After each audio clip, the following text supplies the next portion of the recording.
Uh, it's time. This is our last one. Oh, why is that up? There's a overlay on the whole. There we go. Hey, everybody. This is our last one. Last one of the Biden era. Make sure I'm live on everything else. God. So today, and I got to find the video in time to actually talk about it because we've got to goof on him about this. We're on 2,000 megabytes per second internet.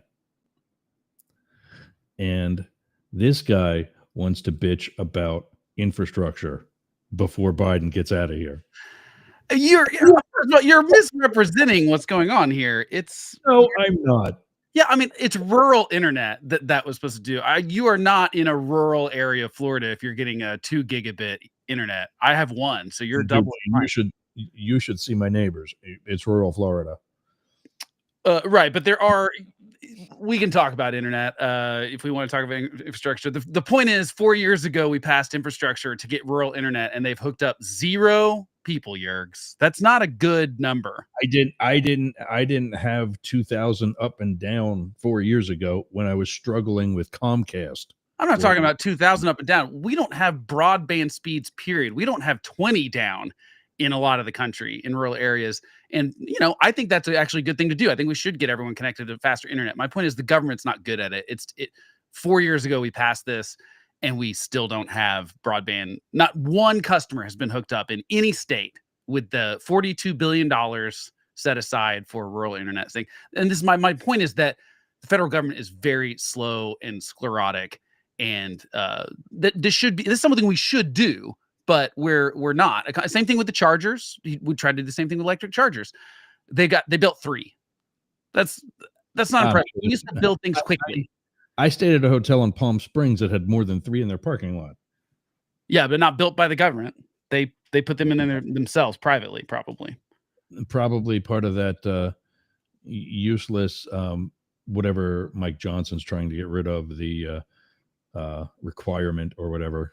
My point is that Biden. My thing about internet. Yeah, and I'll partially agree with you on it a little bit, and we'll bring this guy out because he's actually lived overseas. We have even our fastest internet is slower than what the rest of the world has. Is that right? Matt, let that go to you. Our fastest, well, let's acknowledge WTAN, Tan Talk. Yeah. We're online. Yeah, let me do all of them quick. 99.1 WDJY in Atlanta, as well as America One Radio, progressive internet station based out of Atlanta. We're also in the Tampa Bay area on 1340 and 106.1 WTAN, 1350, 102.3 WDCF in Dade City. And where's the new one? Down in Pineland, Florida, WZQR. ZQR Talks, the 7 of their 7 stations are the talk station. Out in Las Vegas on K-Shop, 1400 and 107.1 KSHP. We're live across the pond, as we are every Friday, on the UG.media, channel XL, as well as Rainbow Radio, Yergs Radio, and coming soon, Derek and Romaine Studios, formerly of Sirius XM. They've got their own network now, and we're going to be a part of it. Also, the reason why I'm using the overlay with the flag and the Yergs.com, Yergs.com 2.0 went live last night. It's not quite where we want it, and I'm not worried about that.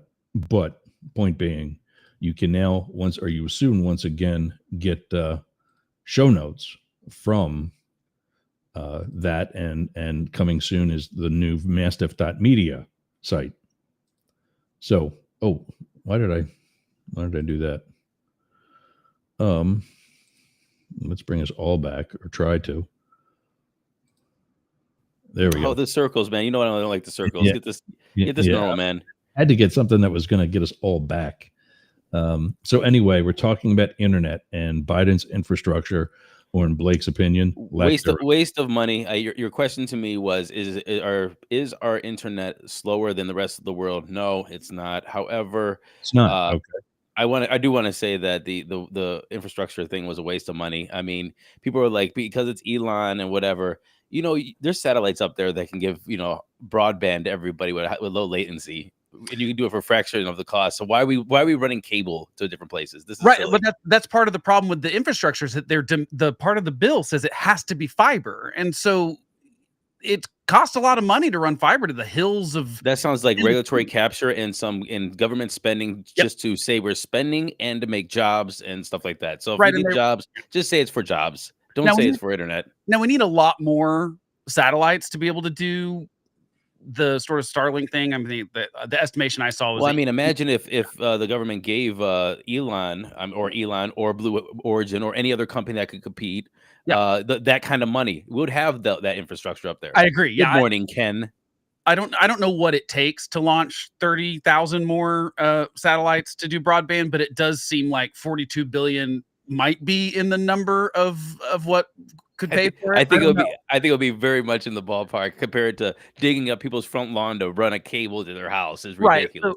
Right. Well, especially in rural where you're talking about like there might be one house and then not another one for miles. So Yes. this is my point is that this is bad. It's a great goal. It's terribly executed. It's federal bureaucracy at its worst. 100%. And that's the thing is that none of these people, whoever signed off on these bills, and honestly, when this bill got passed 4 years ago, I was livid. And I told everybody, here's the thing. Here's the thing. Here's my biggest thing about this echo chamber of political party. If it does in the political party and you say, hey, you know what? I don't think this is the best idea. You get dunked on. Right. Everybody's going to dunk on you. And I'm running for Congress. So I'm getting dunked on left and right because I said, you know what? Why don't we try to future proof our infrastructure and think maybe 50 years now, not about technology that has been created 20 years ago. And we're going to start running cable to people's houses. That makes no sense. Look, I understand you might not like Elon. I understand you might not think it's a good idea to give all this our infrastructure to a private company. I do get that. But at least let's talk about different ways to do it and not just running cable and for 45 billion. Right, but the nature of internet access is it is going to be private companies. We don't have the problem that we had with the phone companies in the 70s and 80s where it was just one gigantic, literally monopoly. Like we don't have that problem. And you grew up like I did thinking that was government. Right. Well, 100%. Yeah. I thought the AT&T's, this was government. No, it was. No, and to be fair, like by the time I was, they had broken up AT&T. What was that? 85 or 80? I can't remember what year that Somewhere was. around there, yeah. It wasn't AT&T. It was Bell, right? It was Ma Bell, baby. Yeah, Ma Bell. So they got those ill communications. Bell. They got the ill communic. Go ahead. So like, actually, you know what, Blake? You kind of look like a Beastie Boy. Maybe I do. I didn't get to take a shower yet today, so my hair is a nightmare. So I'm repping OKC. Bell, I can see that you're trying to gloat. I am. Wasn't Bell Atlantic one of James Earl Jones's voiceovers? He did do something for one of one of the phone companies, wasn't Southern it? Bell. Yeah, I mean that guy had the voice of best voice ever, right? I mean, does anyone Morgan Freeman close, but for me, James Earl and Roadhouse guy, Sam Elliott. Oh yeah, he's good too, but he's got a specific Western thing where I feel like James Earl Jones is at home reading the King James Bible as well as doing that Totes My Goats commercial for Sprint. It was hilarious, right? Like it doesn't matter what he says, it has the weight of very seriousness stuff. But yeah, I think this is like one of those things. I'm so out of touch. I didn't even get that joke. My son had to explain it to me. That was so funny. I saw James Earl Jones and what's the guy that he's with? The one guy from Star Trek, I think. It's the guy. Oh gosh, I can picture it. It's the English guy, and he's I can picture him. I cannot think of his name. Also very proper sounding. Wasn't he one of the villains from Star Trek? I didn't watch I wasn't a Star Trek guy, so I don't know on that one. Yeah. Anyway, I get what you guys are saying because of the fiber. Cumberbatch? The only ones I could think of was Cumberbatch, Star Trek. No, it was the older guy. Cumberbatch. He's an older Benjamin Cumberbatch. Oh, you're talking about the original Wrath of Khan guy? Yes. Oh, what's his name? Oh, I'll think of it. Give me a second. Yeah. Because of where I live, in that, we do have actually fiber optic here. I'm loving Frontier. They're one of our affiliates, and if you want to get Frontier for where you're at, let me know. I've got a Malcolm link for you. McDowell, Yes, by the way. yes, Had to look it up. Malcolm McDowell. Very funny commercial. I feel like we don't get as many funny commercials. Am I crazy? Yeah, Feels like Yeah, you're and- crazy, dude. It's creative. all it is funny commercials. They just try to be funny in every commercial, but they're not funny. It sucks. Oh no, hate I know they're commercials. trying They're to not be funny. funny. I'm saying Right, that they're right. not. They're not funny, and they're not selling anything anymore either. I did see But- a progressive commercial that I did laugh at and was politically funny. Because have you seen the one where they're talking about like the kid's like, "What's the economy?" and none of the adults can explain what the Yeah. economy is, and he's like, "I'll just look it up." I thought it was Yeah. I thought it was truthful and funny. Yep, absolutely. But that's Flo. Yeah. Was in some like comedy troupe. Yeah, she's when she making was bank discovered now. to do that. And yeah. Somebody told me that she was actually married to Jamie, the redheaded guy that co-stars in them with her. I have no idea. I'm sure that's one of the Hollywood rumors. That's not true. Well, let's not But- say Hollywood. Let's be that's generous for commercial for No, insurance commercial. Flo's worth like $14 million. Oh, I for know making- she's worth a lot of money. I'm just saying Hollywood. I think movies. I just feel like we've you brought it up in the chat where Hollywood means too much. Let's go back to it just meaning movies, films, Hollywood. Yeah. Oh, you mean with like the Sylvester Stallone and John Voight? And, yeah. We're not going back to the golden age of Hollywood for lots of reasons. Trump Yeah. putting 3 people in charge of doing that, not bound to make a big difference. Point being, I'm in a flood zone. And one of the things they cut, immediately when water starts coming up is electric. So I'm got a generator on the way, and we're going to set some of the area of the house up to its own unique circuit, so I can have a minimal amount of service from the generator and stay operational. One of the things I'm actually getting, because internet would actually go down with the electric, Frontier has air internet, where you can get internet at your house. That's all Wi-Fi. That's it. There's no router. Your whole Man, house. that has been around for 20 plus years. I had that in college in the UH. Yeah. Yeah, And- yeah. But and- anyway, you know what else has it? Starlink. It's true. Yeah, but Starlink's not as fast as this stuff, supposedly. Probably not, but it's better than what's in most rural places. I mean, I think that's the thing is, I think that if you're in a city, obviously going with some sort of cable like fiber is going to be the way to go. And that's what we should, but like none of this, we didn't need that in cities. Like cities have broadband broadly. Right. Even small cities have broadband. We're talking about, I think it's 20 million people. I that just live in want here. everybody to notice really quick the master class of starting with internet, going around in circles about other stuff, even talking about Star Trek and coming back to internet. That's a master class in podcasting, ladies and gentlemen, right here on Yerg's Radio. So- We're back to it. We got lots of things to talk about other than internet though. So I guess we Oh, should probably Yeah, get we to do. Yeah, we do. And What's first, one of fella? the other things, what is he doing? Speaking of Star Trek. I was wiping my camera off, man. I was a little fuzzy. Oh, all right. So So, mind your business. I'll stay in my lane. Like, I don't know, running a show. So yeah, Blake's all upset because the infrastructure isn't as good as what it could be. I'll tell you what, though. I had my Trump supporting baby brother here a couple years ago, and we're coming out of the Walmart onto US 19. You know how I know you know how I know your country is you call it the Walmart. the Walmart. Yeah. Yeah, that's if you put the in front of it. Yeah, the Walmart. We're coming out, and he says, "Wow, this area over here looks really nice. It's like a flood drainage area that clearly was not there a couple of years ago." So I inch a little forward, and I say, "Look at that sign." And it says, "This flood drainage is part of the infrastructure program of President Joe Biden."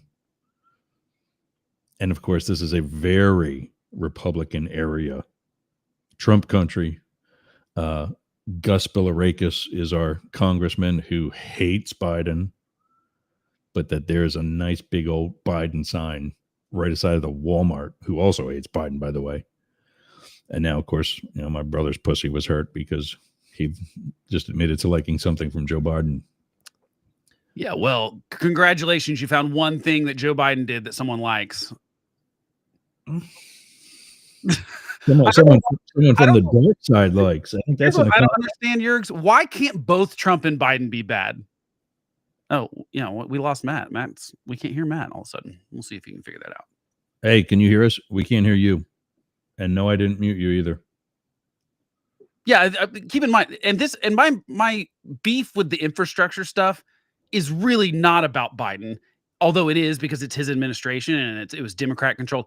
It's more of a point about the federal government's sort of malaise and the bureaucratic just red tape that is like internet access is not my biggest concern. My bigger concern is like we're not making the military weapons that we need to possibly be in a World War III situation on multiple fronts. Like there are all sorts of slowdown problems that I think I think we don't understand how bad the federal government is at building things now. Yeah. We just don't do it. And it's a bipartisan problem. But speaking of getting the things right away, I've got to interrupt you because this is just in. According to Ed at WTAN, the guy operating the board there for us, Ricardo Montalban was Khan in Star Trek. And he's right about it. But Malcolm McDowell was in one of the movies. We could IMDb that, I'm sure. Was he the scientist, I think, in the one of the last? Never did Star Trek. Of the series of movies from the original cast. Anyway, thanks for that, Ed.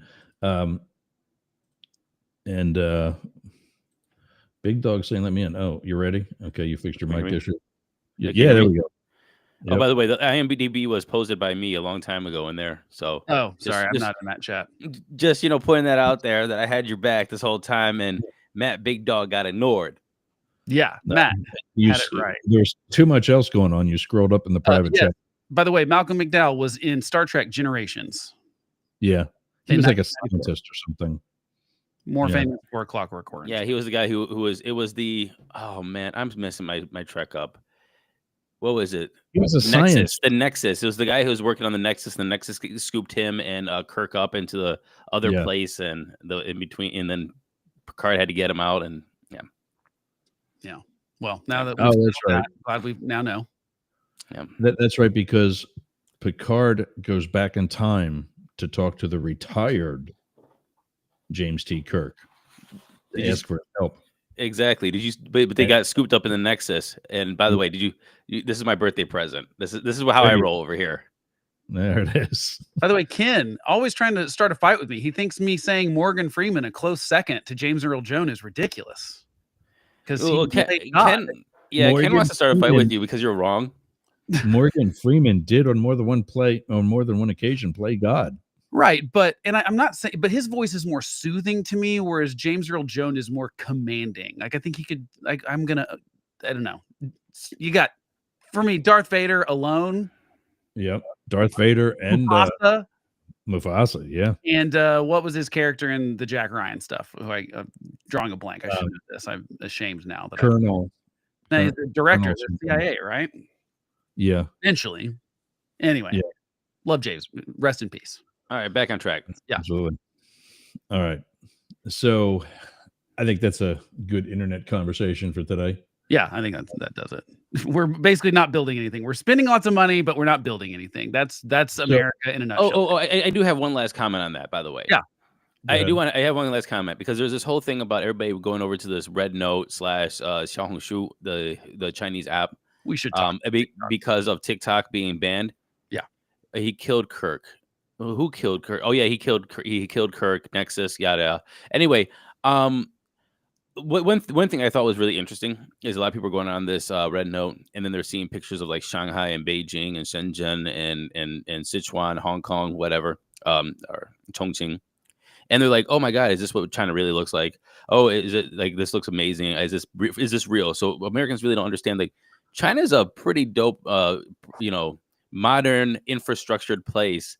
That is, and when we say that China is in a lot of aspects out competing us, like I think just that insight into there for a lot of Americans is like is pretty telling, because this goes back to our infrastructure. It's like our infrastructure, we're still trying to figure out like, hey, you know what, how are we gonna officially get our people connected? A lot of people go to the New York subway and go, hey, is this really the United States of America? Do you see this crap over here that people are writing on? And then you have this whole modern amenities just built yesterday, kind of neo metropolises. That's New York. Of course, slave labor helps. I mean, that helps significantly in China. You know, when you can stop. You know, there's no slave labor. There's minimum wages that is constitutional by the government, with overtime pay, paid vacations, healthcare, nationalized healthcare. The labor is cheaper, yes, than the United States. But what do you want to do? You want to get American labor over to China to build their rails? Is that you want to start a union? I'm saying it helps in China. Slave labor. And you're right, slave labor is not being used to do that stuff, but it is being used. But it's not being used. That was an off the cuff comment, man. And I think, and honestly, that's just an American stupid comments that would be made. Oh, it's slave labor. That's why the cities are so. Stop. No. It's not an excuse for the cities, but it is how they. I mean, that's where they're using that minimum labor. What are they using? Wow. I lived there for 20 years. Do you really want to go start on this one with me? You're going to lose this one really bad. Why do we have the Uyghur Act? I'm just going to sit here and Google.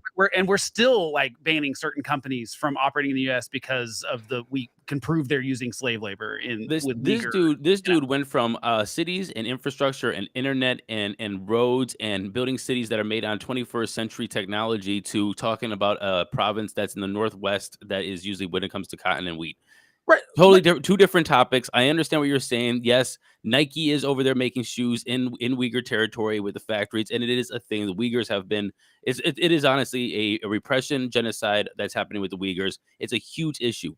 Yeah, but don't just start painting China as that they built their whole metropolis off of slave labor. No, but what I'm saying is silly, dude. No, but don't equate the two. I'm not saying that. That's almost like that's kind of like saying like we have bad stuff here because they have slave labor, so therefore let's not talk about it. And that's kind of what you alluded to. No, what I'm saying is that they're a country that still allows slave labor, and I don't trust anything. Like everything comes down from that. And my point is, when we are still in America saying that everything is. All institutions are racist because we used to have slaves, then to me that's just a dichotomy that I can't figure out. Like why Travis Evans, are you watching today? Hit us up in the chat if you are, because I think I just found your next.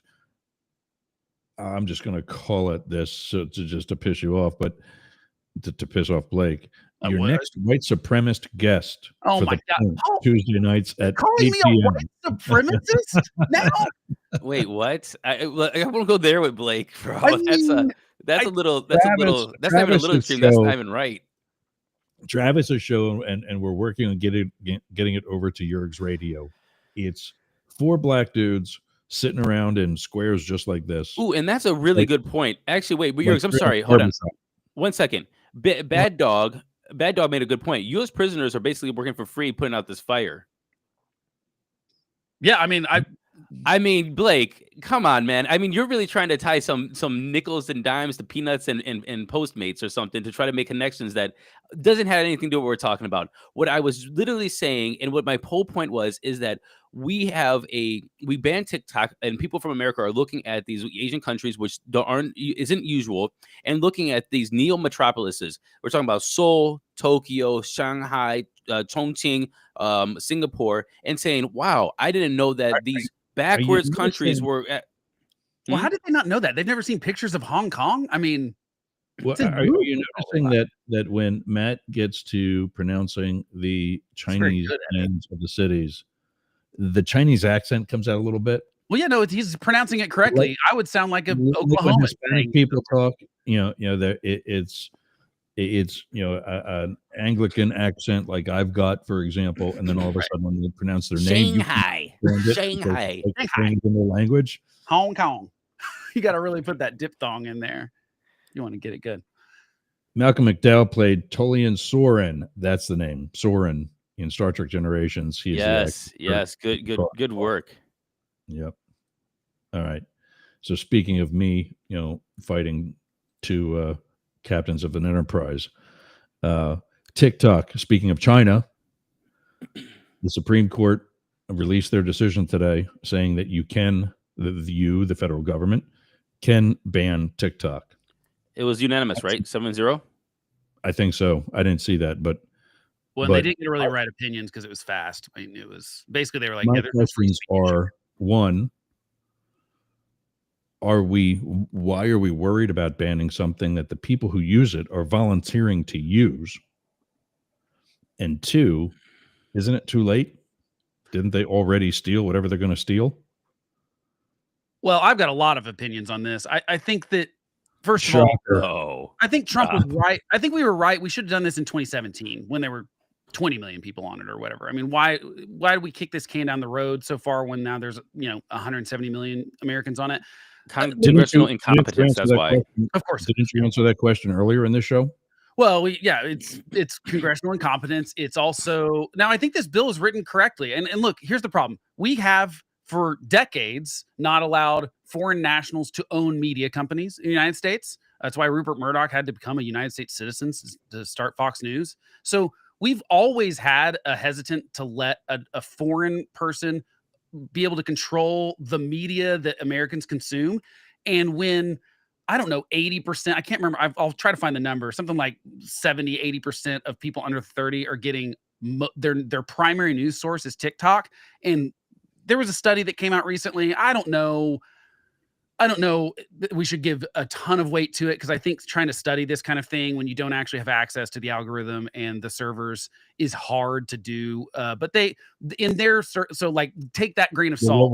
What was the alleged study? Well, it was a university study. It was peer reviewed and it was well done. I'm just saying I think this is a really hard study to do when you're dealing with social media and trying to see what the influence of the Chinese Communist Party is on it. But they found that 80% of the China content on Instagram was negative and only 11% of it on TikTok was. And you go back to the Israel-Palestine conflict, the Gaza stuff, and the Osama bin Laden number. There's been some stuff that's been, I think it's pretty obvious that the thumb has been put on the scale, but it's hard to prove because we don't have access to the algorithm. I think so this bill it doesn't ban TikTok. It says a foreign adversary cannot have control over the data of they have to sell it.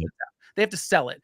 I think it's pretty telling that they won't sell it. So instead of their investors getting money out of this, they won't sell it. To me, that proves that the value in it is that the Chinese government has the access to all of that data.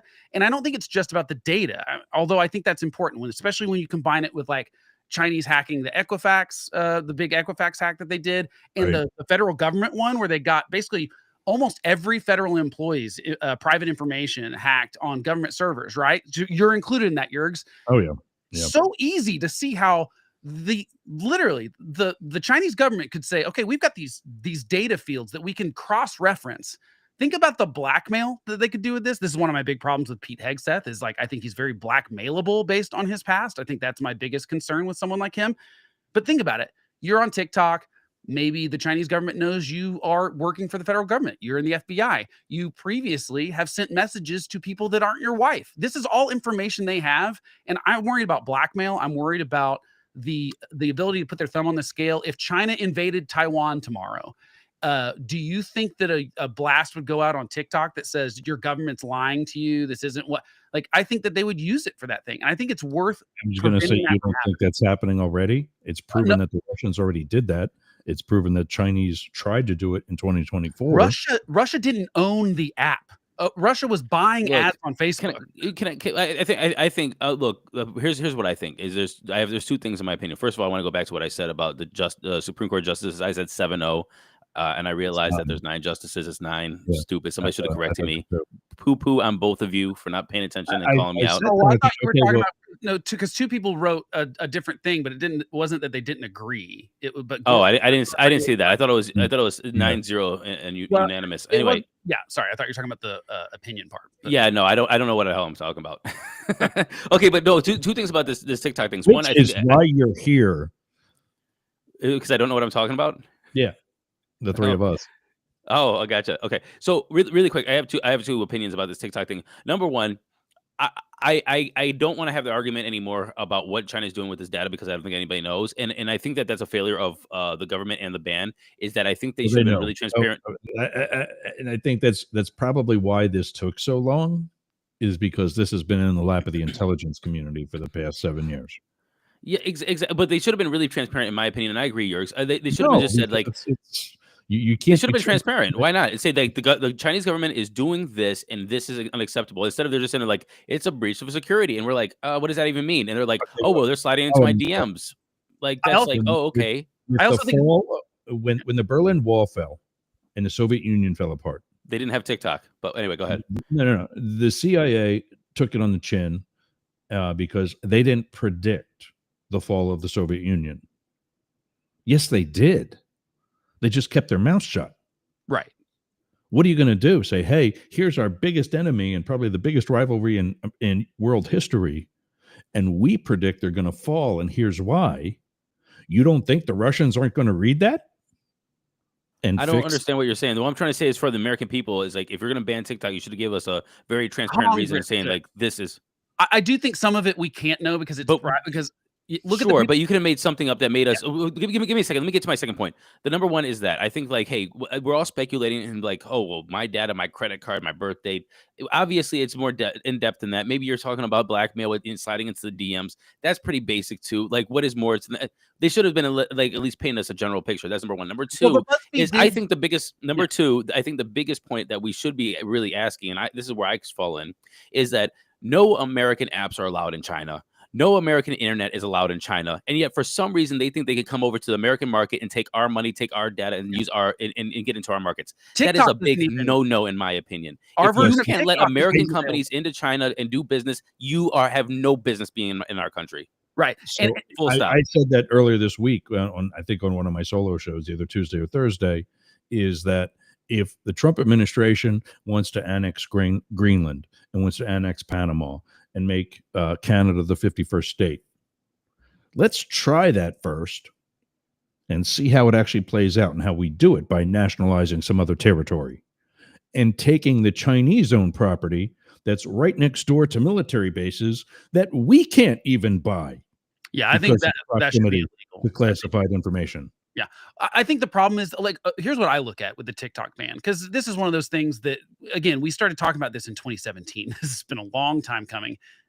You look at the people that are on intelligence committees in the House and the Senate. I think they're not too bright. Were the early people saying that it should be banned. I think they clearly know stuff that we do not, and we can't know. Yeah. But you're right, Matt. Congress could do a better job. Of course, they can't even explain how TikTok works because some of them don't understand how social media or Facebook works. This was Alito. He asked the question of the TikTok attorneys, like, how are the users being troubled or damaged when they can just go to another platform? Right, but I think this dude doesn't know how social media works. But I think that you get tens of thousands of followers on one platform and it gets canceled. You got to start all over again. Right, but I think keep in mind they're not arguing followers. They're arguing free speech. That was the argument at the Supreme Court that they tried to take, was that this was infringing on free speech rights, and that's why that question from Alito is not wrong, because we're not saying you can't make videos. Because if I have X amount of listeners right now for this show, and Tan Talk says, we get too many calls about your comments, and now we're going to lose sponsors. It's not a First Amendment right that you have for your audience. That's not a First Amendment right. We are still being infringed. No, they're not. Because everybody knows what we're here talking about. We know this is politics. The government is differences of opinion. That's different. If the government shut down your speech, that would be. If the government said you can't have a radio show anymore, that's what's happening. Right?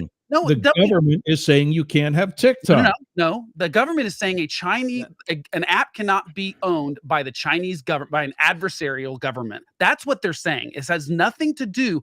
It doesn't matter if it's TikTok. It doesn't matter if it was DoorDash.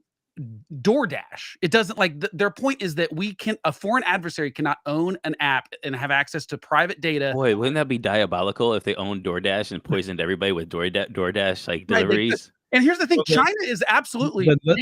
Then let's go back to what Blake said earlier about the incompetence of the federal government. Yeah. If China's not allowed to own foreign media, and we already knew that because Rupert Murdoch could no longer be in Australia and he had to be an American now. Right.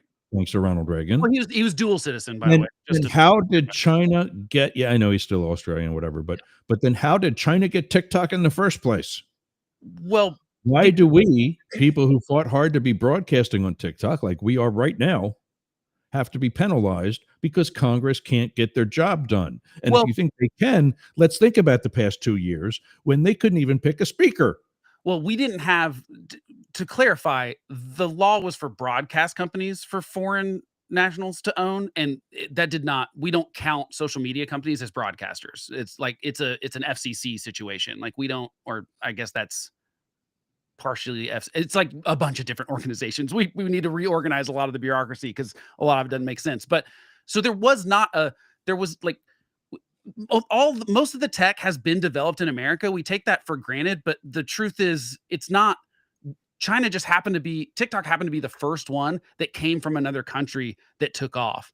And this problem arises is because if you are a Chinese company, the Chinese government has access to all the data, period, no matter what. You cannot operate inside of China. And they do this for foreign companies that want to operate in China too, which is why places like Facebook are not in China. It's not that they don't like Facebook, it's that if they want Facebook to operate in China, they want access to their servers and all their data all the time. And they also want you to not talk about that that's the case. So that's the problem. It's not that like the Chinese government came up with this scheme. Someone built that algorithm, did TikTok. They tried to do this sell to ByteDance and have US investors. But the truth is China still has access to it. By the way, BuzzFeed did have an article about ByteDance did use location tracking to track journalists to try to find their sources. So this is proven to have happened. This is not unheard of. And we do have some proof that they've done it on a small scale. That concerns me greatly. But the real concern is that this is not going to get enforced by Biden or Trump. And that's a bigger question to talk about, how the president can just not do what Congress says they need to do. All right. I got to take a break. When we come back, we're going to talk about the fact that we can probably find smarter cabinets at IKEA and find liquor cabinets fully stocked with less alcohol. 99.1 WDJY, 1340, 1350, WTN and DCF, K-Shop, ZQR. This is the Massive Media Network. We'll be back after this. Hey, what's in your wallet? Well, I'll tell you what's in mine, and it should be in yours. Capital One. My credit card with Capital One has $0 fraud liability for any unauthorized use. 0. Flexible due dates. Look in your wallet. See if it's there. Or go to my Facebook page and click on the affiliate link. You get checked for pre-approval. You can apply for the card and enjoy.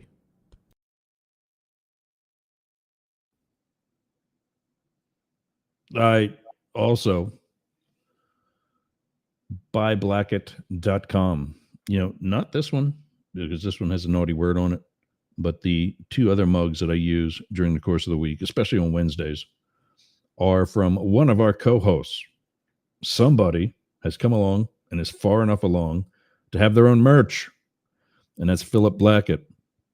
Go to buyblacket.com/Yergs to get coffee mugs, sleeveless muscle shirts. Matt, you got to check them out. They got good stuff there. And all kinds of, and it's not just all, in fact, none of it is actually Trump stuff, which is refreshing, but some other cool American, seems like pro Phil's a poser, pro vet, pro all kinds of really cool things. Go to buyblacket.com/Yergs for 15% off. And yeah, I just bought two really cool mugs. Also, got to talk about this one, Biz Growth. I just spent a good hour on the phone last night with the CEO of this company, buildaspace.com. Or no, sorry, builda.space. That's what it is. Yep, builda.space. They do websites and just a new tech startup out of New Jersey, but they're starting this thing, Biz Growth Collective, that is like Facebook, LinkedIn, Constant Contact, who, by the way, is no longer one of our affiliates for this reason. And just anything you need to run a business, to network, to manage, you name it, it's there, to include Yergs.com 2.0. Scan the code on the screen, or go to bizgrowthcollective.com and sign up. Have an EIN ready. If you don't have one, they'll help you get one. Start your business with them and get operational and either get on the air or do what you got to do. But yeah, so speaking of networking, it seems like that certainly worked for the MAGA crowd because we're going to rubber stamp. Blake's going to get his wish. They're going to just get the rubber stamp cabinet and no real challenge to it. That's my wish. Have you been paying attention to anything I've said the entirety of the time that I've known you? I don't like Trump. You have said that if a president gets elected, unless there's major disqualifications, like drinking on the job or lying to Congress about whether or not that somebody that you could possibly be prosecuting asked on a recorded phone call for 11,000 votes while he was still the sitting president of the United States. Well, he's the president that got elected again, so that's really kind of pointless. We elected him, which is, I think probably foolish, but given the options, I understand why people voted for Trump this time. I'm not saying I did. You guys swayed me over. I don't think the Democrats performed the entire election cycle as well as they could have. I don't know if they performed any of it well. Yeah. I mean, tell me something they did right. Red Fox was always good. We're still talking about deep voices. He was kind of scraggly though. I don't know who Red Fox is. Do I know? Sanford and Son. Oh, okay, yeah. He was the dad in Sanford and Son. I wouldn't call that a deep voice. I don't know. Yeah, I don't think he was. He was kind of scratchy, but definitely, what would you say? Noticeable, recognizable. Okay, so cabinet. Yeah, to be clear, my position is that I think you give presidents the cabinet they want unless someone is disqualified themselves from the job. Unqualified is, I think, dangerous to flirt with, but I don't necessarily think that you just don't give someone. We're not flirting with dangerous candidates. We're making out with them. Yeah, I mean, I would say that there's no there's not guys making out. FM2 wants to know who created the LGBT agenda. I would assume the Klan, the white supremacists. What? That sounds like something I don't know we should talk about. I don't care about talking about that. The agenda. Yeah. Anyway, the point is, FM2 also said something about censor anti-Semitism, and the Jews did something about TikTok. So I'm like, maybe not someone we should pay attention to. Who is FM2? Yeah, maybe FM squared. This is squared, sir. Basically, the second you do anti-Semitism, I'm out. That's kind of like it's just, can we not agree that, I mean, if you think the Holocaust didn't happen, I don't need to listen to you, basically. Yeah. Right. Exactly. I'm not saying that's what he said. I'm just saying that's a popular thing. There was a Wall Street Journal article the other day that half of adults don't think it happened, or it's kind of crazy. And anyway, well, I would anyway, continuing. What were you saying? We're mumbling. We're mumbling surface level jargon. Hey, we got some hate mail. Woo! Oh, that's fine. Yeah, mumbling surface level jargon. Okay, that's fine. If that's what you think, we can get into the weeds if you want to. So are we talking about cabinet picks now, or at least what we've seen so far this week? Or maybe quick shot at Matt here. Answer this question for him because you've actually lived there. Well, who brought communism to China? I don't know, man. Mao? Yeah. I mean, I would say Mao. I mean, not Mao. Mao won the war and brought communism to China, but is it communist? I mean, what does define communism in a modern sense or in a literal sense? Yeah, I love when these assets try and get all philosophical. Like look behind the curtain. Like, well, these are the same people that are going to say, "Hey, we live in a democracy," and they'll be like, "It's a republic." You don't have to. I say that because that is a different, but it's still you get a choice. You don't have. We know what you're. We all know. It's just it's just so annoying. It's like that's like Jurgs. You don't have to put the guy's anti-Semitic comment on the screen. Like just not in the future. No, when I see it on the thing here, I can't see that it was the Star of David. It was just some little. Okay, well, yeah. I mean, look, the Jews are not behind behind everything you don't like. Hitler thought that the Yeah, Jews were exactly. behind the communism in Russia and the capitalism in the United States. It's bananas. The Jews are just the scapegoat for everyone throughout all of history, literally for thousands of years now. They're the Great. Let's move scapegoat for on. whatever you don't like. Great. Anyway, the point is, the committee people. We're starting to see people in front of committees. Pete Hegseth, probably the most fireworks. Is there even a point to these committee meetings when the filibuster doesn't exist anymore? That was exactly my beef when you got what's her name sitting there that that was she for doesn't Ken. recall. Get some guns here. that Have the she's gun not show. familiar with. I'm like, what else do you got going on that you can't do a little bit of homework to go before the Senate Look, and ask questions? look. Really quick, Yergs. I do want to push back a little bit on that. It looks like, and I watched quite a bit of this. It looks like Pete and a lot of these people, they've really prepared for the attacks on personal life and and all those things. And they were really good at answering those questions and trying to divert them and push them away or answer them. Yet when it came to policy questions, they seem to be lacking, and that just goes because there is more personal questioning than there is policy questioning, and I see that there's a lopsided because they're not qualified. Huh? But hold on, don't you think qualified? No. I think again that's ineptness of Congress and the committees. The guy who's being interviewed, I think it's today actually, for the DCI, the Director of Central Intelligence, who has already been the Director of National Intelligence in this same administration, the 1.0 version, which is the boss of the Director of Central Intelligence. So he's actually overqualified for this job because he should be getting the other one back. I promise you, the only questions he's getting are about policy, not his qualifications. No. There's different qualifications in personal life. Personal life and qualifications are two different things. things. He's not getting questions about personal life. He's getting policy questions. Right, but don't you? Here's my theory on all this. The only reason any of this matters is Democrats are trying to get clips for social media, 100% fundraising, 100%. and the nominees are doing the same thing. So why, if you're a Democrat, why even ask the personal question? Why not? Because he's going to be prepared for that. I just think that it's Sarah Isgur called it confirmation kabuki, because that's really what it is. It's like it 100% is. This is all 100%. I agree with you, and it's like they're just doing this for the clicks. They're doing this because they want to smear somebody for X, Y, or Z, like personal life. Honestly, I don't care about him and his wife's relationship. I do.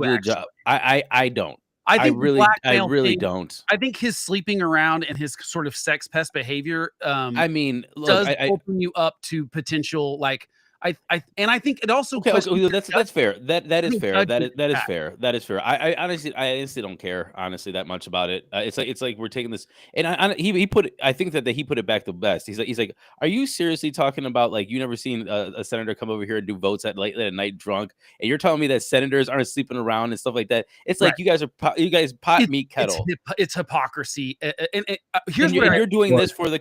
That's what gets me. It's just like we see through this BS, man. But here's where I think you do the job and ask those questions? Here's where I think the real hypocrisy. But lastly, just for me on the campaign trail, I know exactly where he's at with this, and I'm not defending him by any means. What I am trying to say is like I just don't like this whole like we're just jump down.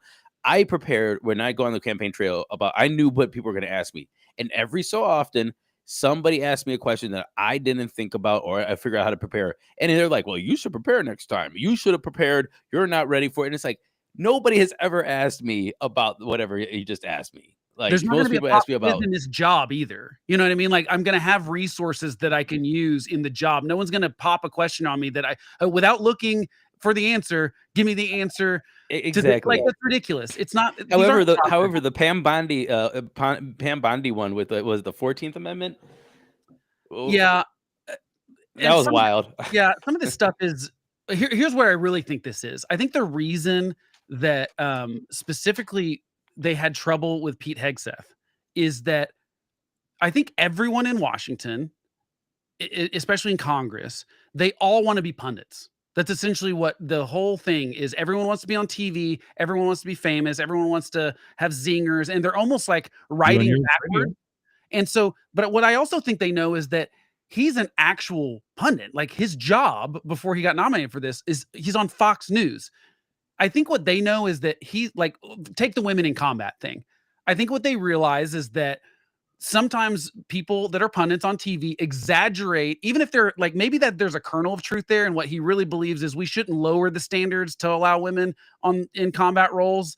Like that's fine, but that's different than saying women should be not in combat roles, period. But I think that to be on Fox News, you've got to take it to that level. But they're doing the same thing in Congress. And I think what they realize is like they're all doing this. So we can't really call out that he's being performative when we're being performative. And so we just all keep allowing it because we make more money, we stay in power. And this fight is actually what people want. Just look at the headlines after the Hegseth thing. Every Democratic. That's the point that I was making, was that if Doge is going to come through and cut waste, especially financial waste, why are we paying for these hearings to take place when we know what's going to happen? Well, paying. I mean, these are not like this. Their job is to be there. I mean, this is not. Yeah, exactly. Why don't we send them to the floor to just debate this right away? Because we all know what the answers are going to be. Vote these knuckleheads in, and let's get on with this. Rip the Band-Aid off. Yeah, I mean, it does seem performative. I want them to be things that matter. And I think they did used to matter when you had to get 60 votes because you had to convince some Democrats if you were a Republican administration and vice versa. And keep in mind, these used to get soared through with 90 votes in the Senate, a lot of them. This was not this huge contentious thing. But now it basically has turned into no Democrat will ever vote for a Republican nominee, and no Republican will ever vote for a Democratic nominee, which will be very interesting, by the way, if it ever happens that the president wins and doesn't hold the Senate.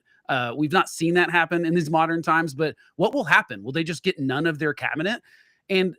But I do think that there will be potential problems with Tulsi Gabbard and RFK Jr. just because I don't think most Republicans trust either one of them. They were Democrats 5 minutes ago. They have views that are contrary to everything the Republican Party has stood for forever, even in the ways it's changed with Trump. It goes against a lot of that stuff.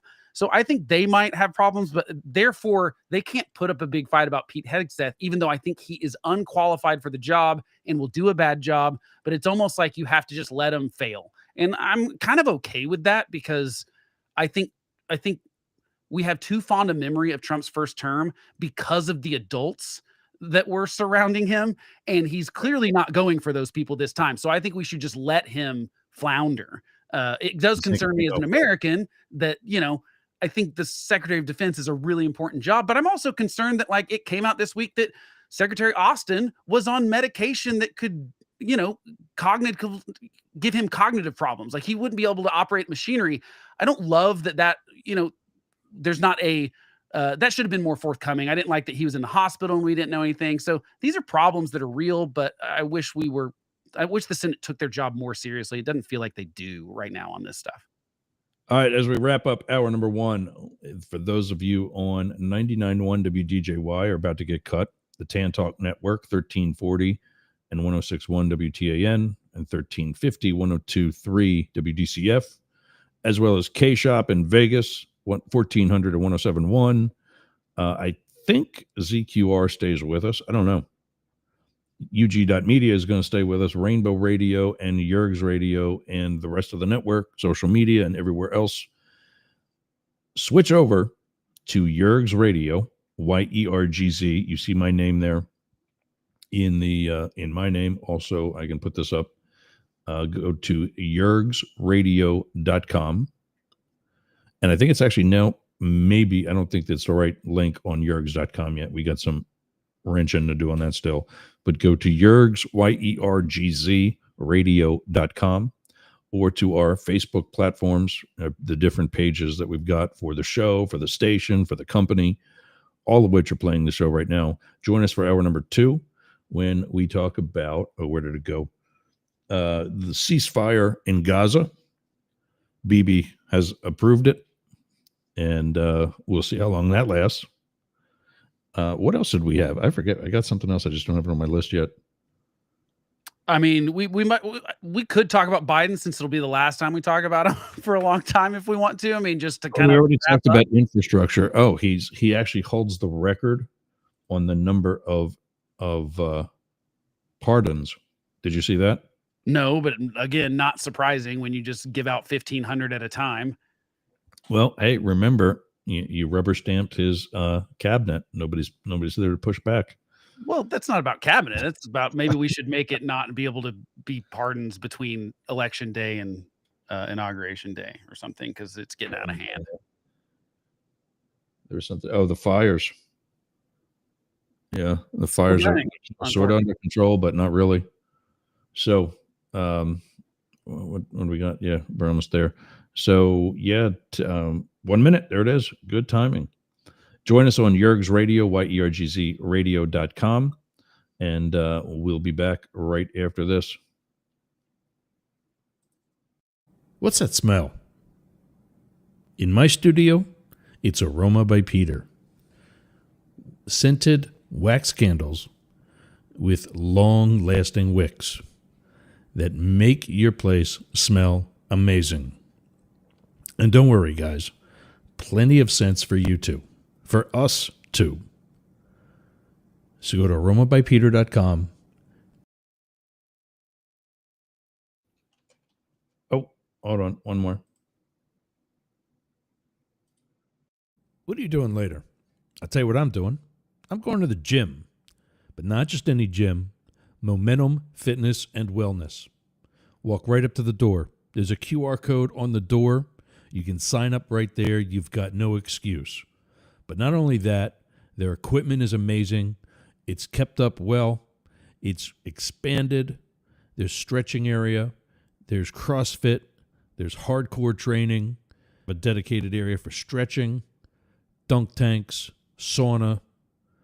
Everything you need to get that Hernando beach body or keep your Clearwater beach body.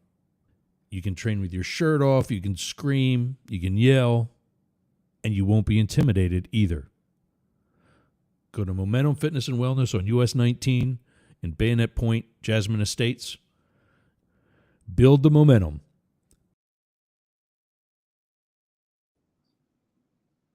All right. So, hour number 2, we've got peace in.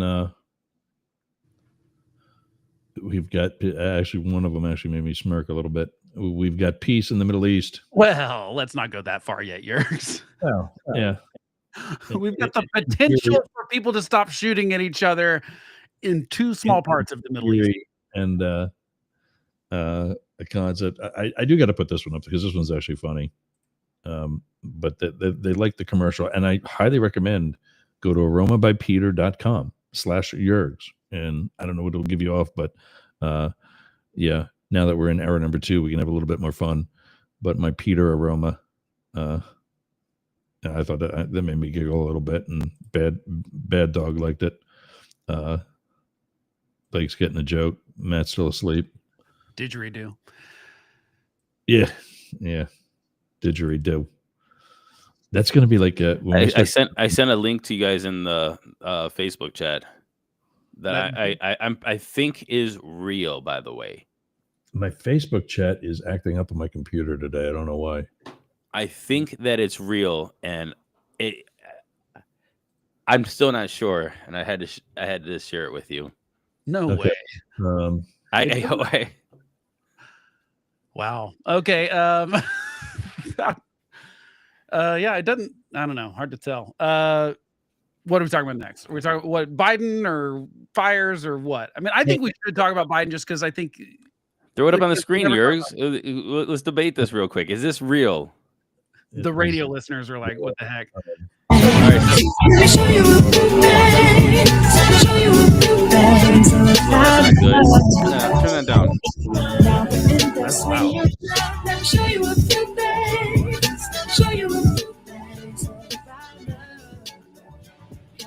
Yeah, it's pretty good. I think there's a little bit of a glow behind. So for radio listeners, what we're doing is we're watching a Fox report from the governor Kathy Hochul's state of the state address, and beforehand there is a dance crew that is It's I don't even know. I don't know if it's real or not, man. I don't even I want to think say it is anything. real, but what's funny is that it's like a They've song. got they've got their Hakeem Jeffrey sneakers on. Well, it's like a song from the early 90s, and every dancer on stage is also learned these dances in the early 90s because they're all 50 plus. Like every, and they're not bad dancing. Actually, it's not bad. It's just very weird to have it the state of the state. Poorly coordinated. I mean, let commenting on the arts to the gay guy. Poorly coordinated, and clearly it's been a while. You know, it's but whatever. If that's the, I love that. Yeah, New York's like, hey, state of the state. There's some people dancing. Don't pay attention.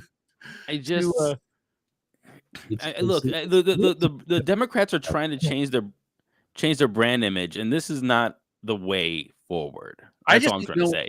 I think, Matt, I think that's an interesting thing to talk about. Actually, is that you're seeing post November's loss by like. And keep in mind, it's not that Kamala Harris got hammered. Like this was not the just sweeping victory that Trump and his minions make it out to be. But Democrats got hammered, like across the board. They lost places that they'd gained before. It was for any Democrat that claims it wasn't bad for Democrats overall as a party, I think is delusional. But it is interesting to see this sort of fighting that's starting to happen between sort of the progressive wing and the more centrist people, and even just everyone trying to figure out, like, you know, is it class? Is it race? Is it like, what is it? And they got to figure it out quick. They're trying to look, see, and this is, and again, I just want to go back to Bernie, like him or hate him. He said the most obvious thing that everybody was, it's why don't you run on the issues that people care about? That's what he said. Yeah. And so, one of my frustrations from this week was Joe Biden. Joe Biden, in his whatever leaving speech, he said, hey, you know what, Congress, maybe you shouldn't stock trade. He said, hey, you know what we should do is we should do X, Y, or Z. And it's like, dude, I literally ran for Congress on this. There have been people screaming for somebody to say something about this for years. And then on your way out, you had 4 years, brother. On your way out, you're going to say, hey, you know what, this is bad.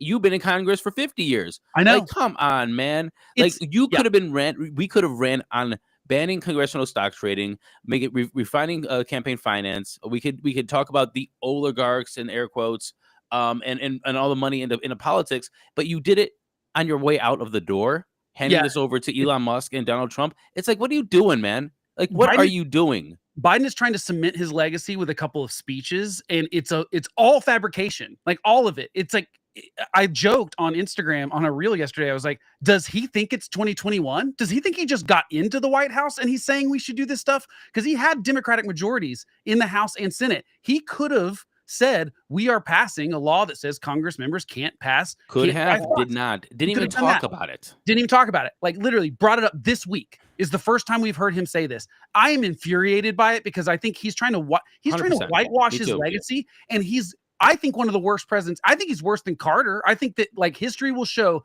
that Carter did, even though Carter gets crapped on all the time, and I think for good reason, he actually did some stuff like with deregulation and some stuff in government that I actually think was good, and sort of the right path, especially with all the stuff that happened in the 70s. But Biden, I can't find a thing that he did. He talks about stuff. He talks about respecting institutions unless he doesn't like what that institution did. And he talks about, oh, we've got the oligarchy, but it's like, well, you're fine with George Soros being a billionaire that supports you. You just don't like the other billionaires that support the other guy. Like, if you really have the conviction here, then have the conviction. But you should have been saying this 4 years ago, or like you said, 50 years ago. He's been in service 100%. For 50 years. It's very disappointing. It's discouraging. On a bunch of different things in those 50 years. So to say that he needs to say something from 50 years ago that he didn't believe 50 years ago. No, I'm not saying you can't evolve, but I'm saying I know on the last couple days of your administration and pretend that like these are the things America needs to do, when like the stock trading thing was obvious 4 years ago. It was obvious 20 years ago. He knows this stuff. He's trying to pretend that he's holier than thou, and he's not. He's a liar. He is not good with institution. He does illegal stuff all the time. He wants to be a dictator too. That's why he did. Stop. I'm going to sign executive orders for everything that I disagree with what Congress doesn't do or what the Supreme Court says. That's what his mode of operation was. That was also Trump's before Trump him. It was has Trump 100 executive orders on the plate for So Monday. So did Biden. This has been the escalating thing since George W. Bush. Trump. It absolutely has been, Yergs. It's the just the way the presidency works, and it's because we have given too much importance to the presidency. That is the truth. The No. We haven't given too much importance to the presidency. We the people are the bosses of Congress, and we keep allowing them to not do their jobs. Right. And we That's keep true. electing them no matter if they're not doing their jobs. Right. The fact of the matter is Congress is inept. Congress is feckless. Congress doesn't do the job, and Congress does not act when they should be acting. And we've allowed them to keep doing that, and we have people in there for 50 years taking $200,000 a year, just keeping on doing whatever they want with their big donors and whatever. The fact is Congress's job here. So there's two branches that are doing their job, in my opinion: the Supreme Court and the executive branch. And Congress does not do crap. I actually don't think the executive branch is really doing their job either. I think they're over and over again, we're seeing the Supreme Court strike down things that presidents are doing, which to me proves that the presidents are stepping outside the law. They know they're stepping outside the law, and I disagree. It's like, but you have to step outside the law if one branch is not doing their job. No, it's like, okay, fine, then I'll do an executive order. That is not how our Constitution is set up. But I'm sorry. Then it's okay. So your Constitution is made for stagnation. If that's what has to happen, stop, Blake. That's what the court's for. No, the court is not. A 47th president that tried to perform a coup, and nobody's paying attention to the 14th Amendment at all. Yeah, I don't think the 14th Amendment applies to this. I don't. I mean, I know reasonable people can argue otherwise, but I think it was the Colorado case the Supreme Court saw. I think they got it right. I don't think there's any way that you can have a state or I don't think that's the disqualification. Now, we are responsible for having elected Trump. I think if Trump does bad things, how is causing a coup for an amendment that was written immediately after the first, not the one that's going on now, but the first American Civil War?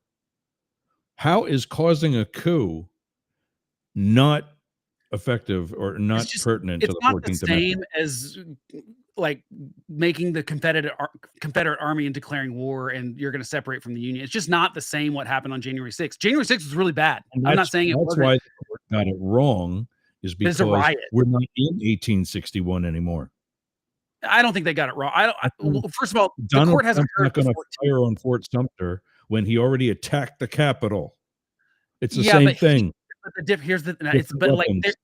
I know, but like the letter of the law does matter, and Donald Trump did not attack the Capitol. No, the Constitution is one of the greatest documents in history because it's adaptable.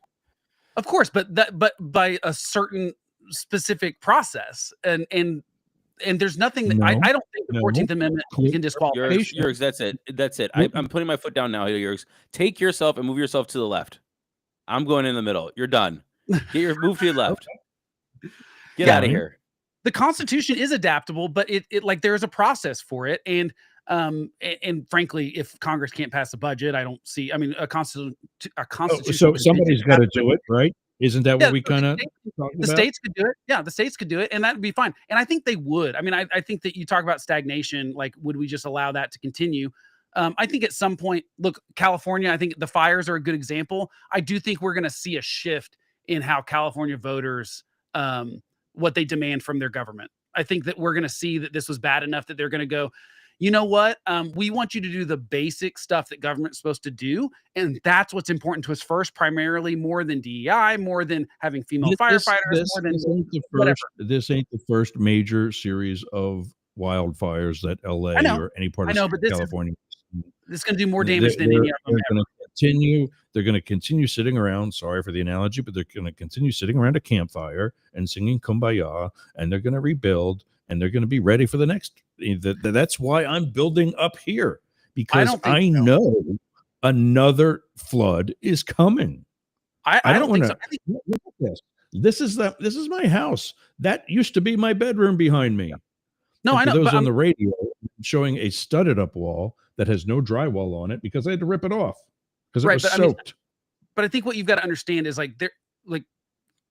people once things affect their lives, and $250 billion of damage is currently the estimate, I think, right now on this specific, which is going to be the most expensive wildfire ever. It's probably going to be one of the most expensive natural disasters ever.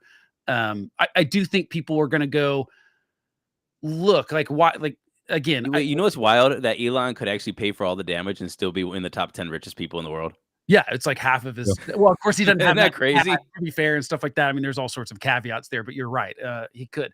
But I mean, I think this is going to be something where we go, like, the onion is going to get peeled back a little bit more on this one of like, okay, why did the insurance companies leave? Well, it's because California said there's a cap on how much they could charge when they can't make any money because they know these wildfires are going to happen. And then we're talking about tax money coming into it. I think there's going to be a lot. They didn't leave. They didn't leave. They just don't write fire policies anymore. The same thing's happening here. Some of them had to get new flood insurance.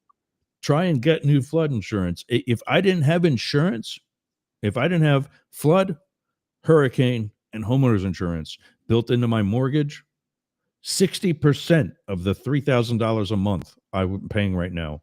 Right, but that's what we've got to have a conversation about in this country is, are we willing to subsidize? And by that, we mean like taxpayers are just going to pay for people to live in areas where these things happen, and without them taking the risk themselves. And that's what's happening. That's not happening either. That's not happening either because FEMA runs the flood insurance that still exists here, right? To but include to subsidize what isn't covered by the flood insurance.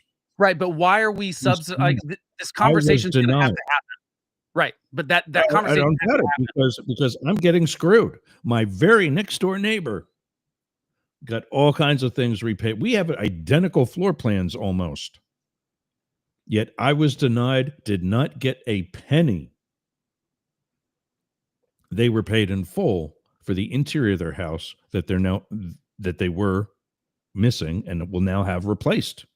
Right. The problem is when government tries to do price controls, it doesn't let prices do the things that it's supposed to do, which is say, if you want a house on the beach in Florida, you are either, like, for example, like Rand Paul had a thing in Congress the other day where he was showing all these celebrity houses that are they qualify, these $4 million, $20 million houses that qualify for government subsidized insurance for flood or fire and things like that, because they're in areas that's ridiculous. Like, it is ridiculous that we're subsidizing Matt Damon's $20 million house because insurance companies go, hey, it's going to be X amount of dollars. And they're like, well, we can go through the government instead. My point is, you got to let prices do what they do, which will either demand that people don't live in those areas. Because the truth is, fires have been in where LA is prehistorically, like 11, I think we talked last week, 11 million acres, 4 to 11 million acres a year is what they assume was burned every year prehistorically. So this is not climate change. It's not people. This is lightning causing wildfires. It's climate change. I just said prehistoric. Prehistorically. No, prehistorically. Are you comparing the prehistoric number that you gave? No, to what's happening now? I'm saying that's huge. And my point is, fires. We built a giant, one of the most populous cities in America in an area that 11 million acres a year burned before there were even people there. So you are taking a risk. My point is, we need to not subsidize that risk. And it's the same in Florida. It's the same, honestly. On these predictable places. I mean, some would say in Oklahoma, maybe it's the same things, that tornadoes are not predictably pathed in areas. Every part of the country has natural disasters. It's just like, are we going to let someone build a house in a flood zone, for example? I think the smart thing is to say, if you want to build a house there, fine. But we're not subsidizing when it goes away. If you can get insurance, great. If you can't get insurance, you better be able to cover it by yourself. Here's where your statements, I don't know what to call it, ignorant, uneducated, missing a lot. I'm in that flood zone. That's so mean. Why do you have to be? Because I got two G's. I want to be on a boat, but I'm in a space that has been safe. The last time water came up over these seawalls was in 1992 for what's called the no-name storm. The storm happened so fast, the National Weather Service and the National Hurricane Center had no time to name it before it was actually a hurricane. Yeah, we're a lot better at predicting these things now, obviously. And it came through. No, it was that day. It's like it's 72 degrees and sunny, and all of a sudden, here it comes. Right. I'm saying we've gotten That's like literally how fast in the the no-name 30 storm years, came. we've gotten a lot better That at was the predicting. last time. That was the last time water came over these seawalls at the level it did until 2 years ago when we got hit by Idalia. And then this year, we got hit by Debbie and Helene and Milton. It just multiplied by 5 in 3 years.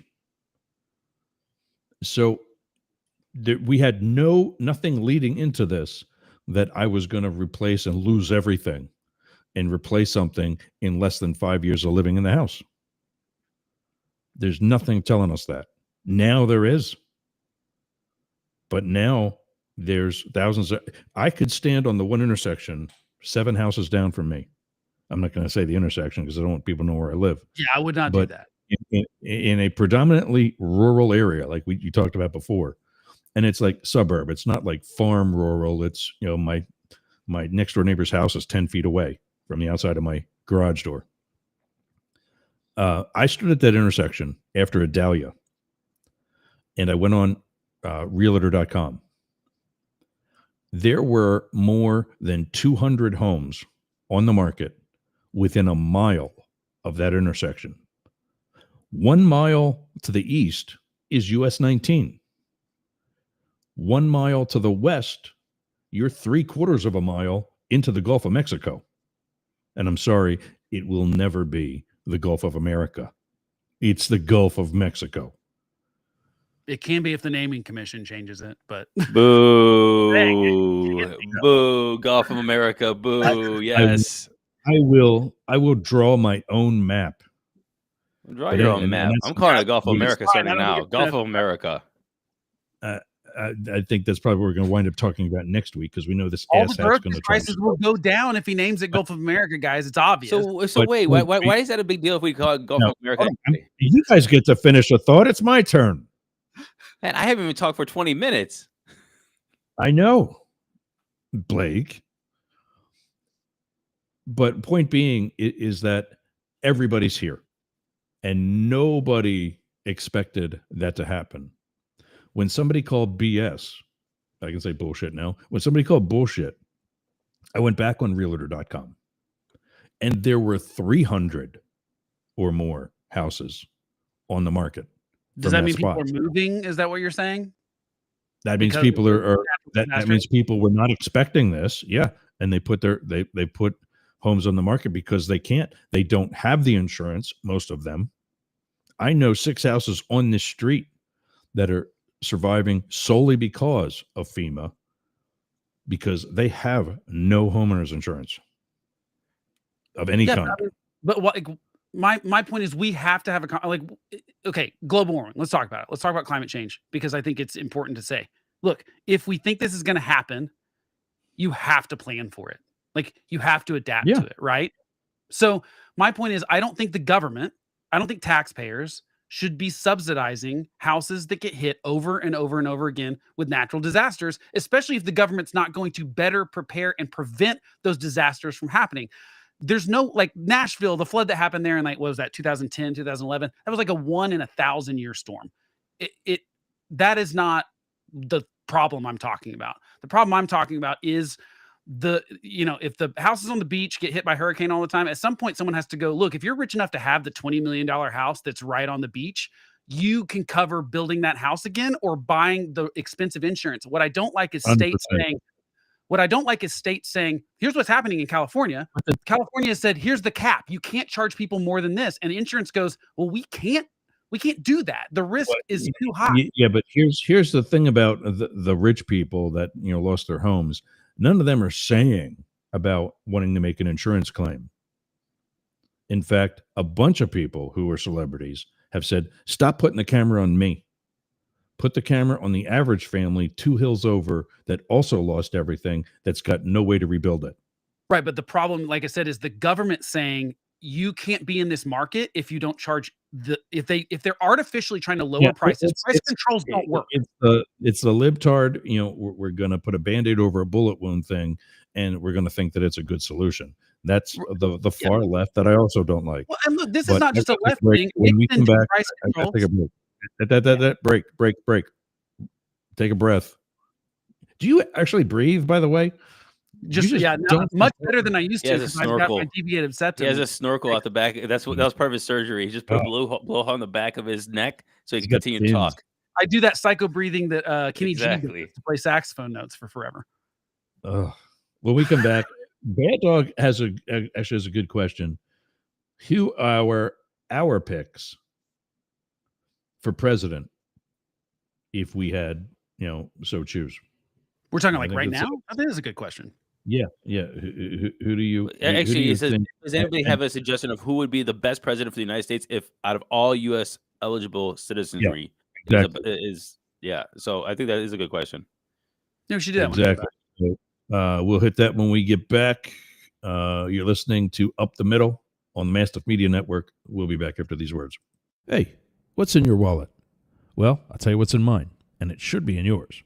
Capital One. My credit card with Capital One has $0 fraud liability for any unauthorized use. 0. Flexible due dates. Look in your wallet. See if it's there. Or go to my Facebook page and click on the affiliate link. You get checked for pre-approval. You can apply for the card and enjoy.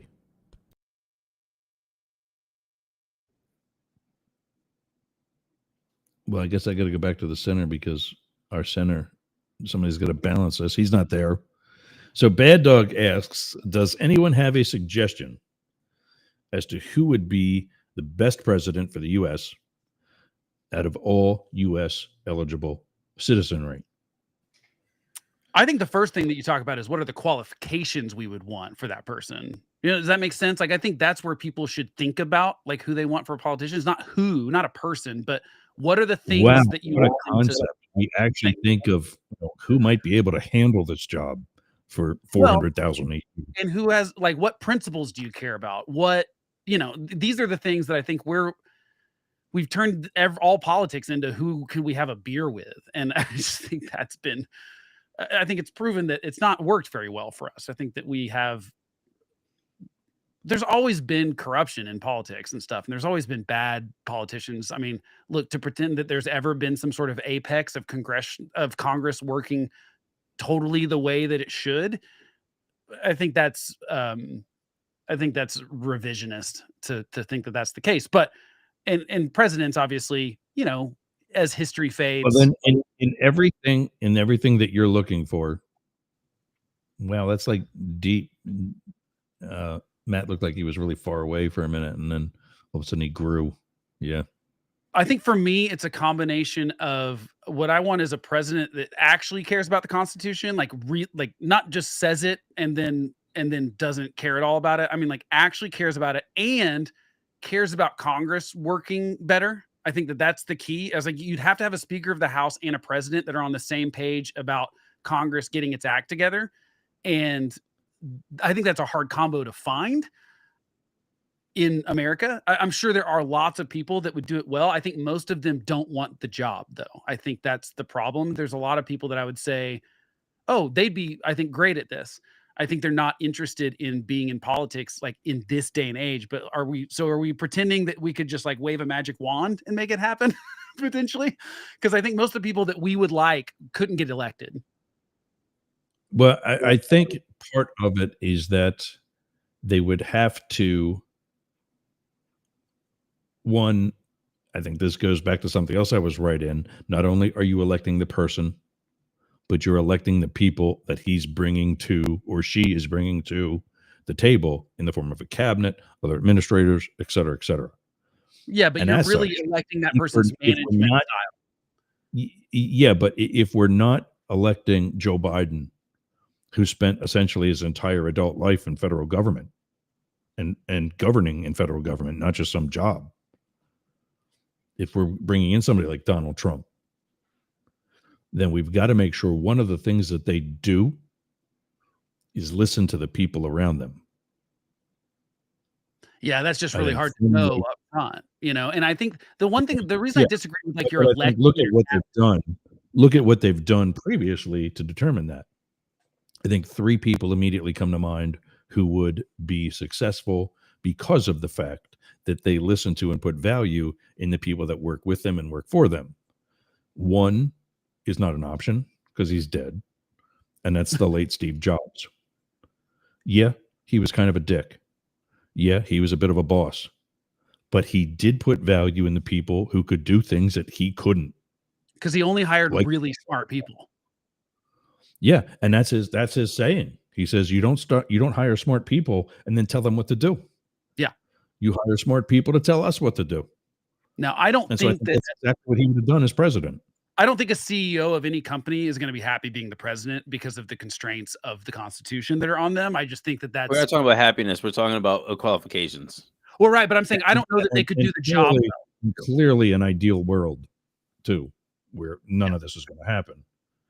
But all right, before I give my other two, you guys go with one. Who do you got?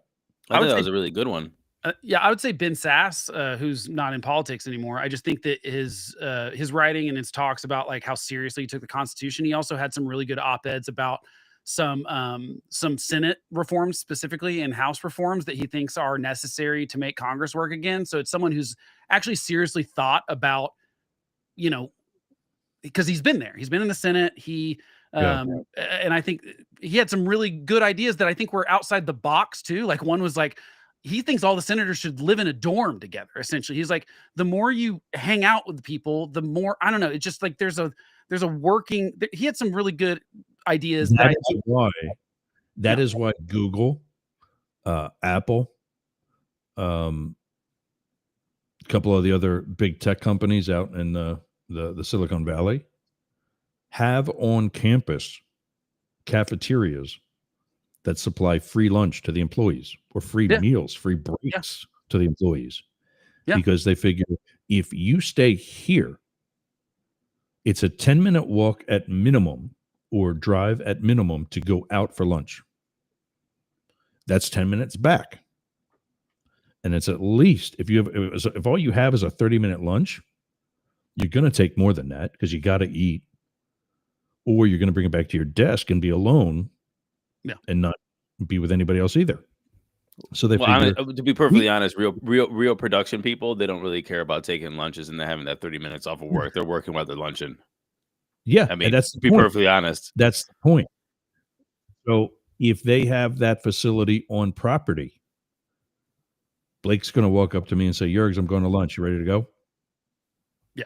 And we're going to go down to the company cafeteria and get free sushi. One of the top 50 sushi chefs in the world works at Google. that's what my wife was a chef at an oil company here, and they had restaurants. It wasn't free, but it was as cheap as, I mean, it was like, this is obviously like 2008, 2009, but I mean, it was like $4 for a meal. I mean, it was crazy and it was good. When- Real When you and I go to lunch together, Blake, what are we going to talk about? Are we going to talk about the basketball game last night? maybe. Or are we going to talk about that and probably our next episode? Well, and even then, it's like, yeah. So I think there's just a lot of structural things that need to change and a lot of mentalities that need to change. But you'd have to have a president and a speaker of the House that are willing, that are both all in for that change.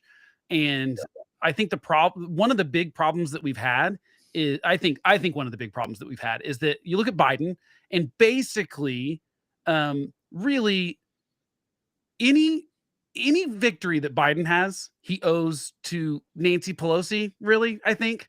And any victory that Trump had, he really owes to Mitch McConnell in his first administration. Oh, yeah. But neither one of them are actually willing to say that. In fact, Jill Biden now is like so mad at Nancy Pelosi, as if like she still thinks that Biden could have been the president for a second term or won that election. I think it's delusional, but He really, said that, which I thought was not a good thing to do.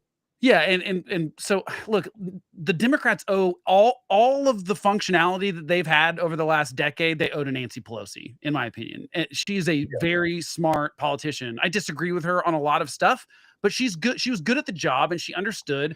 I guess that's why we can't ban that stock trade now, can we? Well, I mean, I think maybe she still would have done a good job even without the stock trading stuff.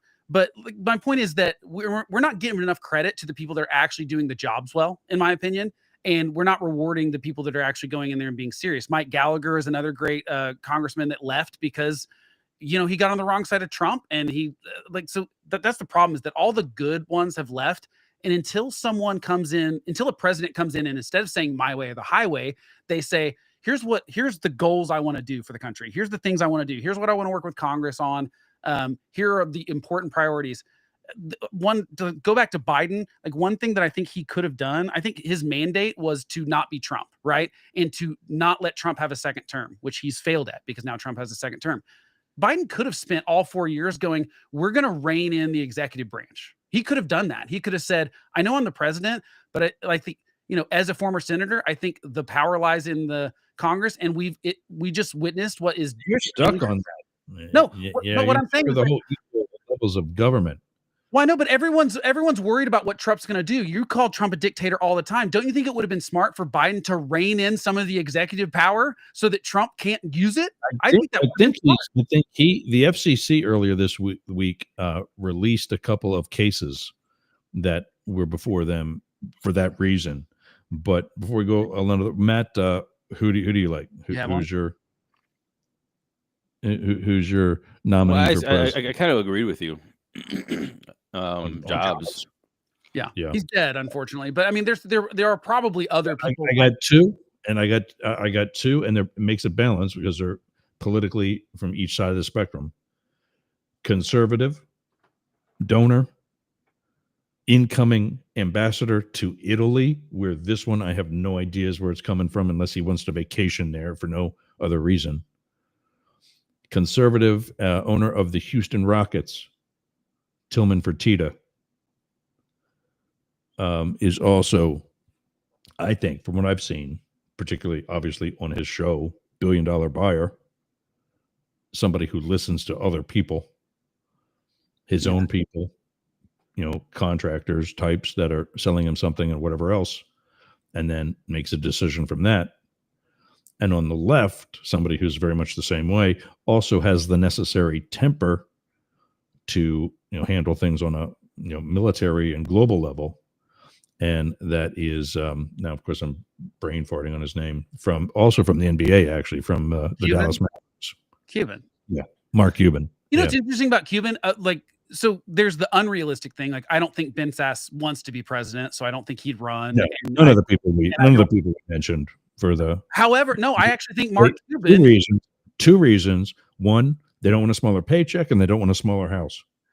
Yeah, but Mark Cuban's interesting because I do think there, unfortunately, now is like a celebrity factor that has to happen for president, which is, I think, ridiculous. I think that that's the worst group of people that we could go after is celebrities. They're of. You know what, though? Don't you think that was part of the reason why George Washington was selected? Well, being the commander of the army is a little different celebrity level. It's like Eisenhower is the same thing. You go, okay, you just got us victory in World War II. Like you're a celebrity because you did something. My point is most celebrities didn't do anything. They're just actors or they're musicians or they're but they're not really their lives may be in shambles is my point. Is like they're not necessarily good. I think I hate celebrity culture. I think it's gross. I think we're seeing all the perversions of it every time one of these stories comes out where, oh, shocker, someone's a freaking rapist and it's been covered for forever. But I think Mark Cuban's interesting because I think he does have a level of celebrity, but it is because of what he's done, which I think is a little bit different. Now, I don't. You think you're right? A lower middle class Jewish kid from Pittsburgh, right? And started his first. People like that kind of story. Trash bag. Yeah, people love that kind of story. I think Cuban, out of all these people we've mentioned, actually would be the most realistic person that I'd go. I could see that working. Now, I don't know if he'd be good at governing. I think that's the problem is that we often think, I think people don't understand how hard that job is. I think it is a much harder job than people think it is. But you have to have someone that has, I think, some humility. I think that's the main thing that we're missing. Trump has zero humility, obviously. And that's funny you say that because that's actually something else that I've always liked about Mark Cuban on the Shark Tank. If we were pitching him as a team to help this radio show grow, and he bought in for equity of Mastiff Media, he would never take more than 50% of equity. If it would cost him more than 50% of equity to really make the company work, he wouldn't do the deal because he feels we should maintain that 51% as the founders, as the owners, the people that. As Matt slowly creeps in. You get at least some of that 51%. It is really interesting. I mean, I think that's the humility that we're talking about. Yeah, and I think that just doesn't exist. I think Biden pretended to be that person, but he's as I think Biden is as egotistical as Trump is. It manifests in different ways, and I think we do need a president. I think we need politicians. I think everyone. I think we need doctors that are a little. I mean, everyone could use a little humility. And I think what would be a refreshing thing in these committee hearings, if when someone is asked a question, they go, you know what, I've not looked into that yet, but I will, and I can get back to you. I'd be okay with that. Does that bother you? No, because that's exactly what's her nuts for Attorney General saying that she's not familiar with Donald Trump saying, "Find me 11,000 votes." How can you be? Oh, no, not that. That's a dodge. I'm not talking about that. I'm talking about, like, instead of pretending that you or saying some other thing that distracts it, or Pete Hegseth constantly. So I agree with you, Blake. On the campaign trail, some people would come up to me, and I am one of those guys that say, I just don't know. And I don't know. I'd love to look into that. And that is literally the one of the most destructive things you could probably say too, because not many people look. That is an attack vector, and I think it's just, when you're running like that, you're supposed to know everything. Exactly, and then they're like, "Well, he doesn't." Honestly, it hurts more than it helps. So just kind of like deflect and do something. It just really, Blake, that in a perfect world, I agree with you. That's right, exactly what you do, and I do it, and I don't really care about the flack. But again, in these kind of hearings, you can't do that. That's silly. But I think the American public is okay with that. I think the American public ain't voting right now. It's going to be the Senate, and the Senate's going to blast it on TikTok. Right. But I do think that, like I said, maybe you're imagine right how politically devastating that would be for TikToks of the president saying, I don't know, until Trump appointing. Like, that would be just politically devastating. Maybe I don't know is not the right. You're right. Maybe I don't know is not the right phrasing, but something along the lines of. Yeah, I mean, you're right. Did we get Blake backpedaling? Well, no, not bad. I'm just saying, I think you're right in front of a Senate committee. What I'm talking about in front of voters, though, I feel like it's refreshing when someone is authentic or even says the answer that we don't want to hear. Yeah. Okay. You know what? No, we do that. I mean, people do that a lot. And the people, the guy that's going to get my vote is the one that says essentially just that, because you, the voter, haven't told me yet. And that gets back to the democracy versus Republican, versus Republic. Nobody likes to take self-responsibility about these things. So no, that's also a bad move. Yeah. Hey, I don't know, because you haven't said anything. Oh yeah, like it's my fault. No. but not that it's their fault. It's and Americans are dumb. Let's be honest. Yeah, exactly. No, they're not, dude. If they can elect Trump, we're not very educated. We're not well. You're definitely going to elect somebody who's going to say, "I'm going to do what you tell me to do." Well, or all your dreams can come true. Yeah, we need someone that actually says, like, there are trade-offs. I mean, that's the main thing I want from a politician, that will just be honest about, like, everything has trade-offs. Everything. And we will not, like, my point is, disaster will strike and we will realize that. But I would prefer to prevent the disaster from striking. But I'm not convinced that we will do that. I think that it will take something more destructive than COVID to snap people out of their tribal crap and their wish list of things that are impossible, and they don't think of the trade-offs and stuff. It will take, like, World War III, unfortunately, I think, to snap people out of realizing that, oh, wait, there are consequences to electing people that we are entertained by them fighting with each other on television. That's my concern. Which, by the way, World War III is actually something we've been in. Oh, I don't think we're in it, but I think we're here again. Next topic. I'm sick of talking about this president, who we want for president, this fictitious conversation. And we're talking about anything else? I mean, yeah. What was the other thing on the list? We had something else. Well, talk about it. Back to the cabinet for a minute. Tulsi Gabbard. Yeah. 4. Thumbs up or thumbs down? Thumbs up. If I were in the Senate, I would say thumbs down probably. But Matt, why are you thumbs up? Matt, you're the one that Oh. pointed out she was like Syria's bitch No, I didn't. a couple of weeks ago. Wasn't that you? I don't think that was me. No.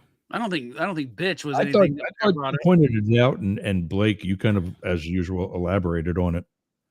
No, I mean there is this rumor of alleged being. Honestly, I think it's a Democratic smear campaign that against her. That is because of who she is Really? now. Okay. Yeah. I mean, and I'm gonna give her the benefit of the doubt. And also, look, I don't see why. Look, we're talking about qualifications, and an ex-congresswoman who has already been through a lot of areas of government, who is also military, who is obviously hardworking, who has been in the public spotlight, and has been trying to shape and craft policy. I just don't see where she's lacking. I In think this, believing Assad over our intelligence is a problem for me. I mean, that's Yeah. the most concerning thing for me with her is that well, I don't she's think hiding- that's not entirely true. She never believed them. She made an off the cuff comment about something, and then they said that you're a traitor and No, it's treason. said I she mean, so did not- no, she said she believed Assad that he didn't use chemical weapons against his own citizens, which our intelligence overwhelmingly shows he did over and over again. And she said she did not believe that. well, she's gonna have access to that intelligence as well. So I'm gonna say still thumbs up, man. That's what I'm saying. All right. Yeah, I'm saying thumbs up. I think she'll be a disaster. I mean, I don't think so. I think I absolutely don't think so. I think the problem that the reason all of them will be a disaster is because all of them they will not stand up to Trump. I mean, that is the number one. That is the criteria. Is that I think that they will, and we'll see who stands up because they'll be fired really soon. I think the biggest issue is I don't think that Trump's building a team that can work together well. Oh, you're absolutely right about that. And I think that there's a lot of conflicting interests there when it comes to say Rubio's stance and like Gabbard's stance and Pete's stance. And I do think that anyway, I just think there's gonna be a lot of conflict within the cabinet, and I think Trump likes that, and then Trump's gonna be the arbitrator. And I think we're gonna see like who really cares and takes their job seriously. Here's what he did with like January 6th, the 2020 election, so many different things. He had most of his people telling him, "You lost." Yeah, well, right before they resigned or got fired, but yes. Exactly. Yeah. And then he believes some small faction that tells him what he wants to hear. Yep. And says, "We've got this path this way." A lot of people have been commenting on Mark Zuckerberg and his like positioning these days, and he's like, well, do you think Mark would have taken the position he has right now about Facebook if Harris won? And I think that's an honest question. And I kind of feel that same way about all the people in the cabinet in January 6th. If they actually got to the Capitol and got Mike Pence, would they have all resigned? Probably not. Here's I think the subtle difference. I think you're right, Matt. I think that Mark Zuckerberg would not be doing what he's doing right now if Kamala Harris had won, for sure. I think it's an actual question that we should have, because what we see is a lot of these resignations came out after January 6th, after they voiced and after it's not going well. They're like, oh well, I'm resigning now. That day. A lot of them were that day. Quite a few of them. Yeah, it was that day when they knew they messed up. And go ahead. I've said this before. Go watch or listen to the podcast. What is it? I just took it off Restream the other day. The Whistleblowers. Yes, and there were quite a few people that left in December before January 6th. To be fair, they were like his attorney general and stuff. That was part of this whole investigation. I think there's a subtle difference. I think you can have sort of Lincoln's team of rivals, and it can work if the purpose is to have great debate and come to great solutions. I mean, Bush had that. W had that. A lot of people, Rumsfeld, and I forget who didn't get along. Yeah, of course. A lot of smart presidents do that for sure, because I want to hear, like, look, the thing I would do if I were president, every day on every issue, I'd be like, I'm getting the foremost experts on opposite sides of this, and they're going to come in and they're going to debate it in front of me. And that's what I would want my cabinet to be full of. Now, I mean, there's some ideology that I'd be like, there are some non-negotiables. The Constitution's non-negotiable. There's a lot of things like that, like how the order of things, like there are some things that would be, this is level one stuff, but everything else is like, yeah, I want to hear your best opinion, and you better be able to argue it better than the other guy.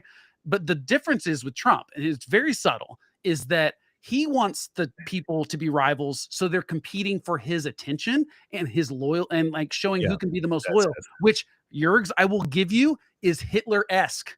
That's Very what much Hitler did. That's what Hitler did with his generals and stuff, and his cap. I mean, am actually, you're both either going to cringe or kind of be impressed or roll your eyes or all three. I'm actually writing a white paper on that concept. Yeah, so there's quite a bit of a difference between that, right? I mean, what Hitler did with that team of rivals is different because what it was a competition for his loyalty, and the other difference is Trump basically just listens to the last person he talked to, or the person that's as close to what he wants. So I think you're right. Like Marco Rubio is probably the first person to go because I think Marco Rubio actually has some convictions about how we should do foreign policy, and I think that there's no way that's going to not rub against MAGA, even if it doesn't rub against Trump potentially. So I think Marco Rubio is probably the first one. That's the type that you actually need to look for when you look for people like this. Somebody that a Secretary of State who knows it's their job to be, in absence of the president and vice president, the chief diplomat.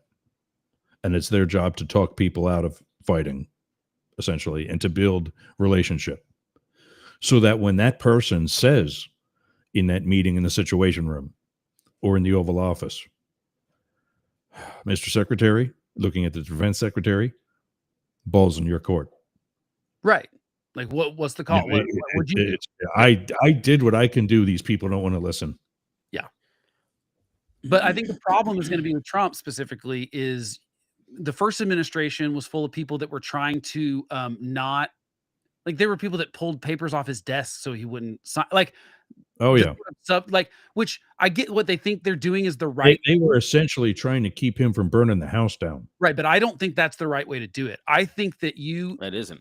I think you resign. I think that like the second someone does something that you fundamentally disagree with, whether it's constitutionally, listen to that podcast. Yeah, no, I know what they contemplated. Right, and so a lot of them eventually did. Right, but my point is, I think that they actually stay here. Yeah. If we don't stay here and keep the reins on this knucklehead, who's going to? Right, but would we have been better? Can't you just admit that's some arrogance, though? I mean, how arrogant do you think that you are keeping the wheels on the? That's kind of arrogant. Nobody is in that position for the money.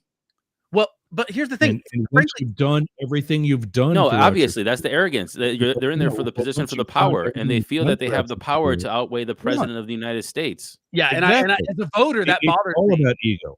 If you have a decent president, one of the things they've got, one of the biggest qualifications they've got for the job, which is why I picked Steve Jobs and Tillman Fertitta and Mark Cuban, is ego. I can do something that these people can't.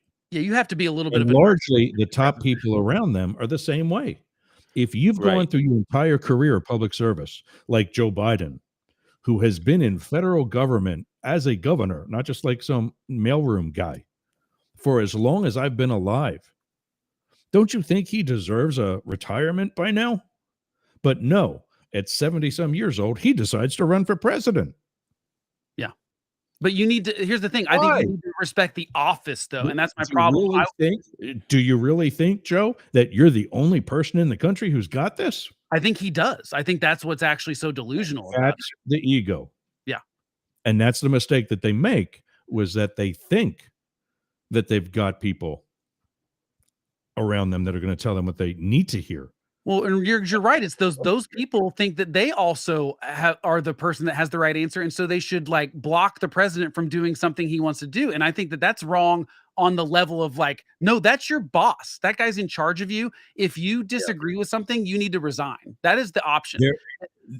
Or agreed. At least wash your hands. Not necessarily resign. I mean, you can disagree all you want. Look.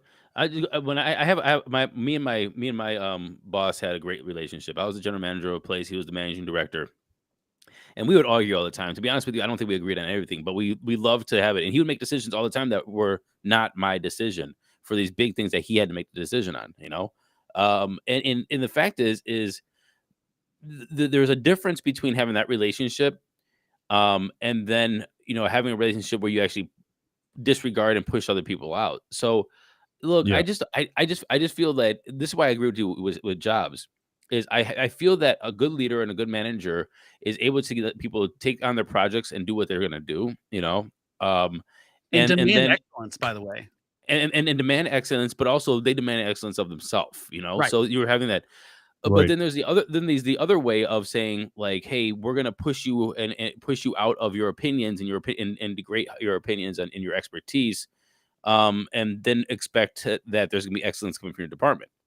And Right. I just feel that we're gonna get the latter in this instance, and we have Oh, yeah. hyper performers. I don't care what you guys think about these people, if you like them or not, or think they are absolutely high performers, and they demand a lot from themselves. And that's Yeah. Tulsi, and that's RFK Jr., and that's Pete Hegseth, and all these people.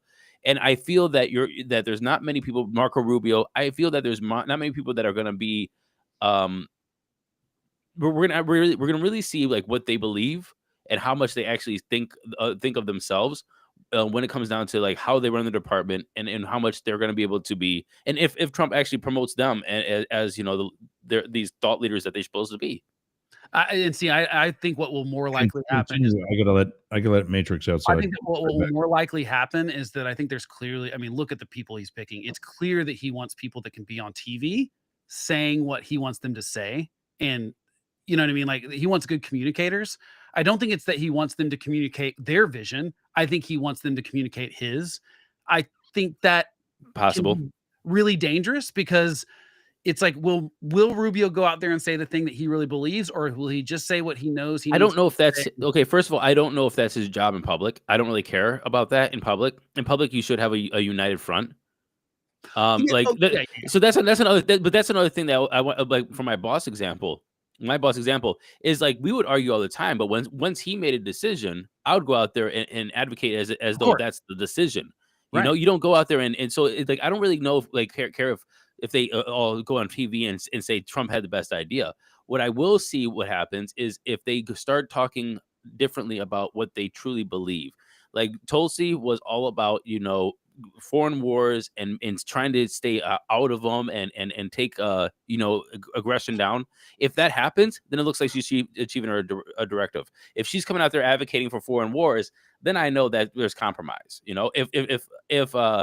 If RFK Jr. starts doing lines of red dye number 5, then I know that there's compromise there, or bending on what he believes. I just don't think that you're going to get that from these caliber of people. To be honest with you, I also like think, him or hate him, I just don't think you will. I also think, frankly, he's putting a bunch of people in charge of bureaucracies that they've never managed anything. Pete Hegseth managed 2 small charities that he ran into the ground. RFK Jr.'s never managed anything.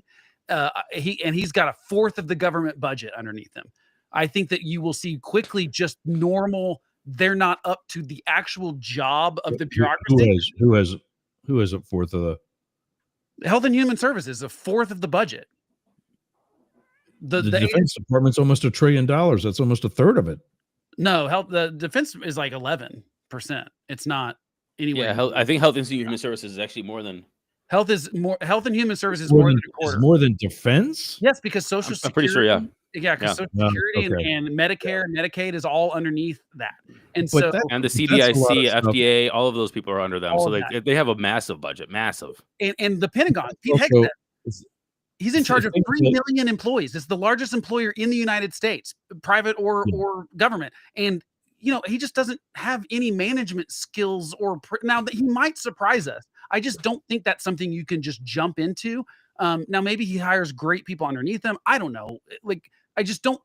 I think it's more likely than not they flounder in. Is that the right word? Flounder? Yeah. In that the way of just the normal day-to-day operations of those gigantic agencies. I think I want to give them the benefit of the doubt because look, here's what I think. Unpopular opinion for a Democrat, I know. I think Mayor Pete floundered at his job. But he's still revered as one of the top Democrats because of the way he communicates, right? Yeah, but I think that's foolish. Department of Transportation, Yergs. Okay, because I think he did excellent as mayor of South Bend. No, I was talking about Department of Transportation. I don't think I just don't feel. with all the things that are happening with the airlines, and then we had East Palestine over here, and all of these different things with the trains, and then we had the way that they handled the union strike when it comes to that. I just don't think that he did a good job. I don't, No. but it was all glossed over because of the way he communicated. Now, I wanted to see how they do as a job. Honestly, I'm going to back off and say, because here's the thing: is a lot of people said Mayor Pete is excellent. Mayor Pete's doing a great job. Mayor Pete is, the creme de la creme. I don't think so. I disagree. Yeah, I mean, I think he's very eloquent. I think he speaks well, but that does not mean you can manage the Department of Transportation. And to me, the managing is what I care about. I don't care if you're an a-hole. Like going back to Steve Jobs. Well, this goes back to Pete Hegseth, and that's what I said about the whole thing with his wife. I don't care about that. Can you do the job? I don't care about your personal. I really don't care. I care about the judgment. I think it's to be married to someone, cheat on that person with someone you have a baby with, and then 2 months later cheat on that person. To me, is showing a poor judgment. That I go, what other things are you going to have poor judgment on when it? The thing that bothers me more is his defense of people that committed war crimes. That is actually my biggest problem with him. Is I go, I don't want the Secretary of Defense defending American soldiers committing war crimes. I think that we should take that seriously, and we should say, no, war crimes are war crimes. We're going to be the country that actually says we're not going to do that when Russia and China don't play by those rules. I think that we should be careful to do so they can't use it as well, look, they're doing it too. Because I think that's a fair assessment. And when Pete Hegseth has defended some of these people, I know you have to go case by case, but some of them are pretty bad. And I don't understand the defense of these soldiers that committed war crimes. That bothers me more than the cheating thing. But again, it's a judgment value. I go, there are some bad soldiers, and we should weed them out, just like there are bad police officers that we should weed out and stuff. I think that's a perfectly reasonable thing to do. And I just worry that the head of the Defense Department. I just feel that we take these personal life things, we put them out there. Again, where have we had the questions in these hearings about doing the job, the Constitution, and all these things? But we always put these personal lives. Number one is how you're going to run your organization. And if you just do a quick search of our presidents, again, in that hearing, it's how many people came up for voting when they're drunk voting at late night, or how many people had affairs and things like that. And if you're just looking at I just pulled it up. What are some of the things in the personal life did the presidents do? There's affairs, there's beatings, there's duels, there's bigotry, racism, sexual harassment, bullying, numerous. I mean, look at John F. Kennedy. I mean, he has a little black book. Look at all the Kennedys, all of them. But that's what I'm saying. Is that preventing them from doing the job? And I'm going to have to say I don't know if that is going to be the decider here. Yeah, it's a case by case basis for me, for sure. Because RFK Jr. has had sexual affairs with way more people than Hegseth, it sounds like, but they don't concern me as much because for a weird reason. It's why? I mean, he's married. He's literally married to that Cheryl right now, and it's everybody's just like. And it was even with a reporter that was there to cover him. And she's what, in her 20s, early 30s, and he's late 60s, 70s. I think part of it is that there's been more honesty. Hey, don't knock at those guys, those of us that like them younger. There's been a little more honesty from him. I'm okay with that. They're adults. I'm just saying it's just such a weird thing to get really fixated about instead of actually asking questions. Can you get the job done? Everybody has personal lives, man. Yeah, that's true. Everybody has personal lives, and I'm sorry if and also I will want to point out that we always put this through a very specific lens of what a relationship is and what a relationship's supposed to be and a structure of a relationship. It's usually very Christian centric. It's usually very monogamous. It's usually very, very, so it's polygamy is not a thing. Multiple partners, the ability, maybe you have an agreement with your wife. Hey, you know what? I'm gonna be on a business trip. I might, Yeah, but I think it's pretty clear but I'm judging Pete Hegseth on his. But I'm just saying, and you can't have that out in the open because those are also frowned on. I mean, look at that. Even the LGBTQ community is also frowned on their, and that's personal stuff in your bedroom. And I just think it's just one of those things that can you do the job or can you not do the job? Yeah, I think And that's I fair. just feel like we get bogged down on these little weird, like, what's the juiciest gossip that I'm gonna get all angry about when it comes to these people? Did you get drunk? Yeah, you got drunk. I can't believe you got drunk. But I do I, think mean, I was working drunkenness is a on concern if it's really as bad as they say it is. I was working Hillary's detail the night she got quote unquote busted for doing shots with her staff. That's ridiculous. I mean, that's dumb. Drinking on the job. I mean, to be honest with you, I've drank on the job. I was in hospitality. It was at the end of the You know? day, late at night, and she had a good day, as did her staff. That Why doesn't would you not buy them drinks? That doesn't bother me. I mean, not with the Secretary It of bothered State. the media. And again, with Pete, it also was he was showing up to Fox. Honestly, if you need a couple of drinks and to go on the air, I would say, hey, that's not drinking on the job. Take your shots. Go on. Are you having a good show? Or are you not having a good show? Yeah. Drinking. I just don't doesn't know, bother me. man. It's just I just By think the way, it's such petty. Like No, it's just- drinking is not what bothers me. Drunkenness is what bothers me. There's a difference between drinking and drunkenness. And it sounds like Pete 100%. Hegseth. Now, again, he's claiming this Yeah, is all. like- I don't believe that all of these sources, including some at Fox and all these other places, and it's very clear. I mean, look at the video of the affair from the police report. He's drunk. So is the other girl that he, she claims is sexual assault. They're drunk. They're wasted drunk. They're stumbling drunk. When you're the head of an organization, you're throwing parties and you're drunk at them. I'm like, that's drunkenness is different than drinking. And so it concerns me. That concerns me more than the sexual stuff. I think it's bad judgment across. what organization was he a head of at that time? It was, I can't remember which one it was. There was two veteran organizations. Yeah. And he was at one until I think 2010. And then at another one till I think 2015 is when he joined Fox News. I don't remember the names of them. They were both like veteran affairs sort of charities that, I mean, by all means. Churchill was drunk all through World War II.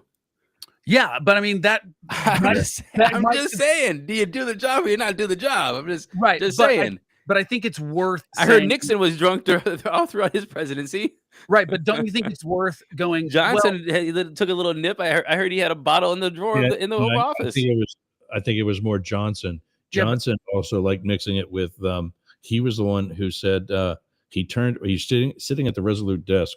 He turns to his left and said, "You know, it would be nice if there was a tap of 7-Up right here." Oh, you get that. So like next Trump's day, button. Next day, there was a tap of 7-Up Yeah. aside of the Resolute desk. Yeah, I mean, my point is just like if we could prevent the drunkenness in office, because most of the time it doesn't work out that well. Sure, you've got some high performing drunks that do the job well, but statistically, that's not how well. Like I agree. But You know what I mean? again, they said, were you drunk and you had this organization? Is the organization solvent? Did they do their jobs? Were they in a profit? No, they did not do their job well. No. I mean, if they didn't do their jobs, then that's an issue. That's what I want to hear about, and I haven't heard about that. Well, yeah, the problem is that he ran he ran both of them into debt and got Hegseth is a moron. All right, bad dog. So, that I think those are the kind of questions that we have to ask. And like I said, I think Trump's going to get most of this cabinet. I think Tulsi or RFK Jr. will go down. I think one of them have the best chance. I think Pete Hegseth is going to, and mostly because of bullying. It sounds like there were a couple people. I think it was the one from Iowa. The Republican Party is nothing more than inferior Democrats. She got bullied into it. So I think that most of them will get through, and then we will see if they do a good job. I think that. What do you think the over under is on how many of these cabinet level members are still here at the end of 2025? Oh, 50% turnover rate. You think it's that high? He's had that in his first. I'm saying 50%. At the end of his first administration, the only one that was there all 4 years was Mnuchin, and you haven't even heard about him right now. Right, and that's fair. Like through 4 years is one thing. I'm just saying, how many do you think will be gone by the end of 2025? I would be shocked if it's 50, but I mean, it also wouldn't surprise me. Does that sound weird to say that I'd be like, wow, that's pretty bad? Except I'd also be like, well, yeah, you did go work for the Trump administration. I do think that several of these high profile ones, I think there's no way Marco Rubio makes it 2 years. I think there's no way Pete Hegseth makes it 2 years. I also don't think, I'm putting him on the one that's making it. Actually, I bet he's going to make it. More so because he's going to be a yes man. He's going to be yes, Mr. Trump. He's yes, the Mr. he's the President. bro. He's the bro that Trump's going to go in there. He's going to be like bro it up with Trump and be a bro and all that stuff. I think even Ken Trump says 65% turnover. We're going high here. I'm going high, man. I think Tulsi's gone. I think RFK is possibly going to be gone. I think the fact of the matter is there's people with conviction, and like Marco, he's another guy who knows what he's doing. Like it or hate him. Again, if you like these people or hate these people, it doesn't matter. All I'm saying is people that with conviction are going to try to do a thing and they're not going to be able to do the thing. They're gone. Tulsi's gone. RFK's gone. Marco's gone. Hegseth's a bro. He doesn't care. He's going to stay there and drink some beers. I think Hegseth. Yeah, but the other thing about the Secretary of State is it's a lot of travel. I know because I did it with her. And it's a lot of long days, not just late nights, but early mornings. A lot of them don't make it 8 years for those doing 2 terms. And some of them don't make it all 4 for that same reason. Right. I don't think that's why Marco Rubio will leave those because he's tired of traveling. I think it will be because there's a conflict. I think the reason he's going to blame it on trouble. I think Burgum's gone. He's going to blame it on that. It's going to be the usual excuse. I need to spend more time with my family. Right, yada, yada, yada. It's always something like that. My point is, I think that what will happen is that with Hegseth specifically is that you can't control what world events will happen. And he'll be really easy to throw under the bus if there is a Department of Defense scandal of any kind that makes Trump look bad. That's the other thing. Trump just doesn't want to look bad. So if you do anything that, like, whether it's mismanagement or something like that, he's going to fire you and blame it on you. So that's the reason I think Hegseth might be gone, is because, what happens if there's some sort of I disagree. I think Hegseth's gonna be fine. I think Kristi Noem's gonna be fine. I think Pam Bondi's gonna get fired. So I think the high performance will leave. Bondi's gonna get fired, and then I think Noem's gonna stay. Stefani's gonna stay. Why does Bondi get fired? I think she's just gonna be totally incompetent and make him look bad. No, I think he asked her to do something that she says no to. I think that's. I don't think so. Maybe. I think she's just gonna be. Not with the answer she gave during her hearing. Agreed. How can you not know that he sat on a phone call that everybody knew was recorded, and he said, "Just find me 11,000 votes"? She also got asked, about birthright citizenship. Yeah, there's only 2 reasons where that's possible: you live under a rock, or you're lying through your teeth. Oh, she's lying through her teeth. In either case, she's not qualified to be the attorney general. Right. But this is all stupid politics at this point. If the rubber really hits the road and Trump says, I want you to go arrest Liz Cheney. And I think if she goes, it's not possible. There's no charge I can bring up. I can't find a single law. And he says, I want you to do it anyway. I think that's a very realistic situation. Now, I also think Trump more likely, he gets distracted really easily. And I think he will move on from all the I think what will probably happen, he pardons the misdemeanor January 6 people and then leaves it in the past. I think that I don't think he is willing to do the fight to pardon all January 6thers and continue that when he doesn't care. He got reelected. He doesn't really care about those people. And so I don't really think he's going to go after Liz Cheney and Adam Kinzinger. And I don't think that witness. I don't think Donald Trump. I just think he's going to get bored by it. I think that maybe not. I mean, I hope I'm right, because I think it would be he's still bitter about losing casinos and so many other things. Well, I know, but he had all these enemies in his first term too, and then he didn't do anything about it. He didn't even do political things much about it. He really didn't do anything to hinder Hillary Clinton after saying he'd lock her up. He didn't even do one thing to make her life a little harder. So 2 reasons for that. He had the adults in the room at that time, which he doesn't have now. That's true. Shiny object syndrome. He doesn't have, it's not that he doesn't have the balls to go after something. He doesn't have the attention span. Right, but that's what I'm saying. I don't think he has the attention span to continue the January 6th stuff. I don't think he has the attention. Now, I think Kash Patel might decide he wants to do that kind of stuff. That's the difference here. I just don't think Trump has the attention span. But we will see. I mean, Merrick Garland is not Kash Patel. Well, they're not the same job either. Well, I mean, same department. Right, but I mean, we're talking Christopher. Well, who was it? Ray? Ray is the most recent one. But I mean, look, in the FBI, the FBI. The FBI the most recent one at the FBI for Trump? Was it Christopher Wray, or was that Biden's? Wait, who was at the very no? Yeah, Ray was appointed by Trump, right? No, I'm confused now. The FBI had a lot of turnover. The FBI had a lot of them because Trump got rid of them. Well, And that's how No. so many of them came in. Was there was a Trump guy that was coming in that was like from the bottom of the list, and the top guys who got bypassed said, "Dude, you will say no, or we'll say no for you." yes, Ray was 2017, but he didn't fire a bunch of directors. It was just Comey left. That's it. Yeah, but there after Comey left, there were others that McCabe was just acting. He was not. He was that's just the acting. point. None of them were actually confirmed. Well, right, but that was only for 2 months. That was literally acting director while he then nominated Ray. Dude, you will enjoy Okay. it. Listen to the whistleblower. No, I need to. I just don't have podcast time to listen to stuff. Real quick, guys. I'm gonna change topics really quick. I know we all got to go, Yeah. but do you think? I just totally lost my thought. What an idiot!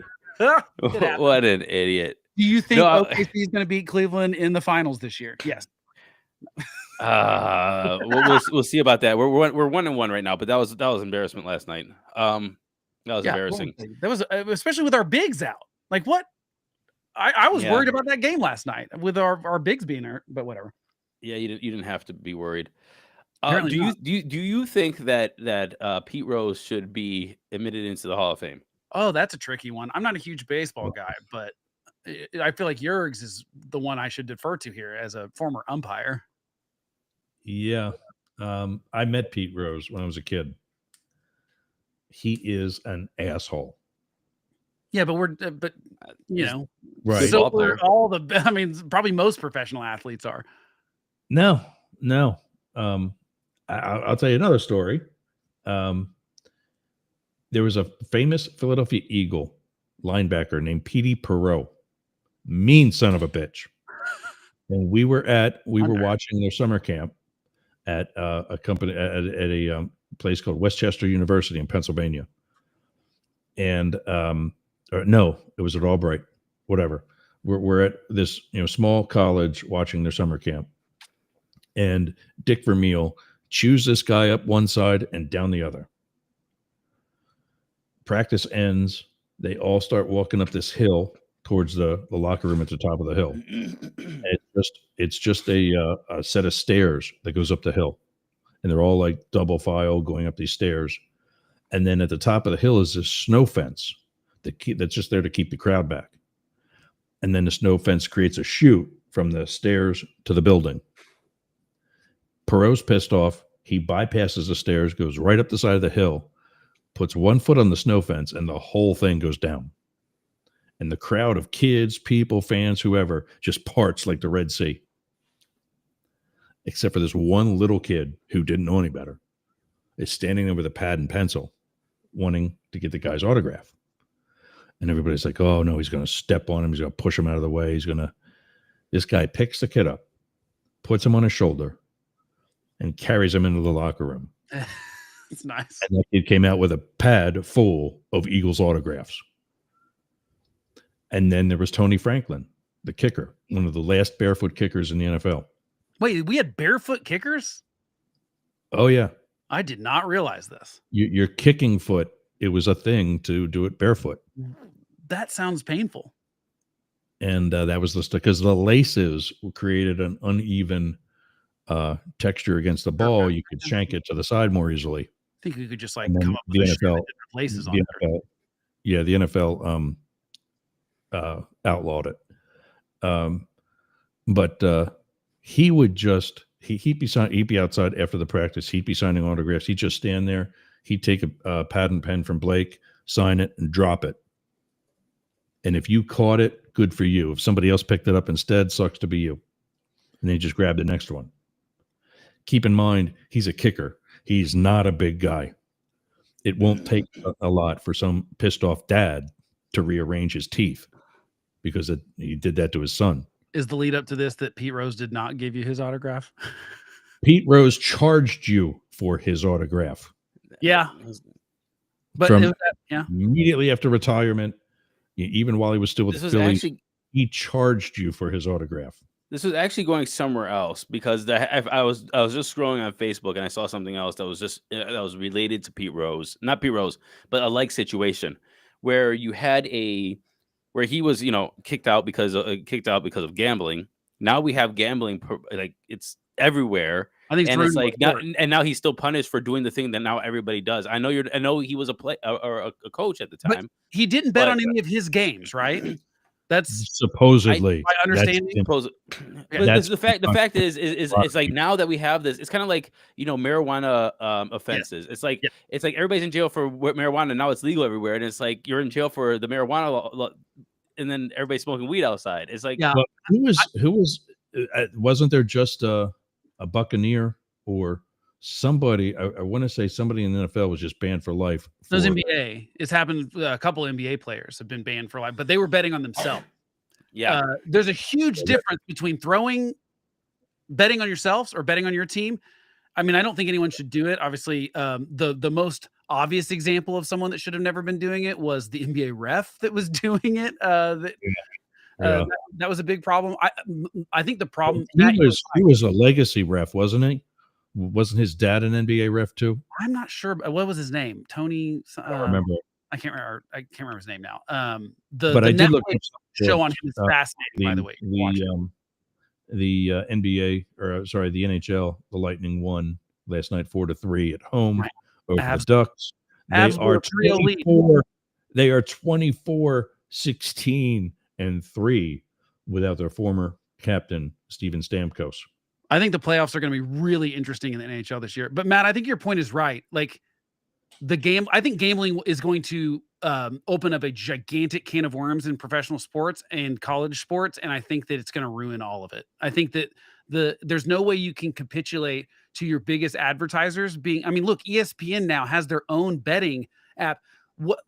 You don't think there's an incentive there for someone to get on TV and say, I think this is the bet I'd make, even if it's a bad bet, so that their ESPN bet company makes money? I think it's, and not to mention the gambling addicts that we're going to create out of this. I think it's going to ruin sports. I think it's bad for kids to see that the thing to learn about sports is that every 3 minutes we're talking about the betting line, and that's what it's all about. And I think that we're going to have a bunch of gambling addict young men. We already do have a lot. I think it's going to be a really problem. And it is hypocritical then to say, Pete Rose, you don't get to be in the Hall of Fame because you bet some buddies on a few games. I mean, I don't know how bad the scandal was because I'm not a baseball guy. The guy's name is Tim Donaghy. Yes, Tim. Former NBA referee was caught betting on games he officiated. He pleaded guilty to 2 federal charges in 2007 and served 15 months in prison. I didn't know that. Guys, they were doing there's what's the Netflix? Do you guys know the Netflix show that's like they're 30 for 30, but it's called Untold, I think is what it's called. Operation Flagrant Foul. Yeah, watch the Untold with him. It's fascinating because he goes Watch Untold, Operation Flagrant Foul. Yep. It's really good. And the sort of the gist of, because it interviews him, which I think is really great. The 201 is also great. Is that the Notre Dame quarterback or not quarterback? Coach. No, linebacker. That was anyway. The point is that it's a good show. They're good shows, and I like that it takes a view of something that we thought we know the story of, but then kind of a little bit later tells us a little bit more. I think we should do that more with politics too. I saw someone on Instagram that said, unpopular opinion, sports documentaries are better than sports, and I'm like, that might actually be true. I actually really enjoy sports, but almost every sports documentary that actually goes into the details and what was going on in the background is always fascinating. And this one about the NBA reffing stuff is really good. Worth watching. I got to run though. Yeah, same here. I got to go find my dogs. They're probably swimming in the Gulf of Mexico by now. Well, hopefully not. All right, gang. Another good show. Enjoy Monday. Inauguration and Martin Luther King Day. Yeah, enjoy that, and we'll see you next week. All right, gang. Good long one today. I will be back on Monday with the inauguration with Jane Stahl for Up the Middle and Both Sides Now. I'm going to watch this little clip and then go find my dogs. Thanks for joining us. Thanks for running with the big dogs up the middle. We'll see you again. Have a great weekend. Should probably have that queued up already. There it is.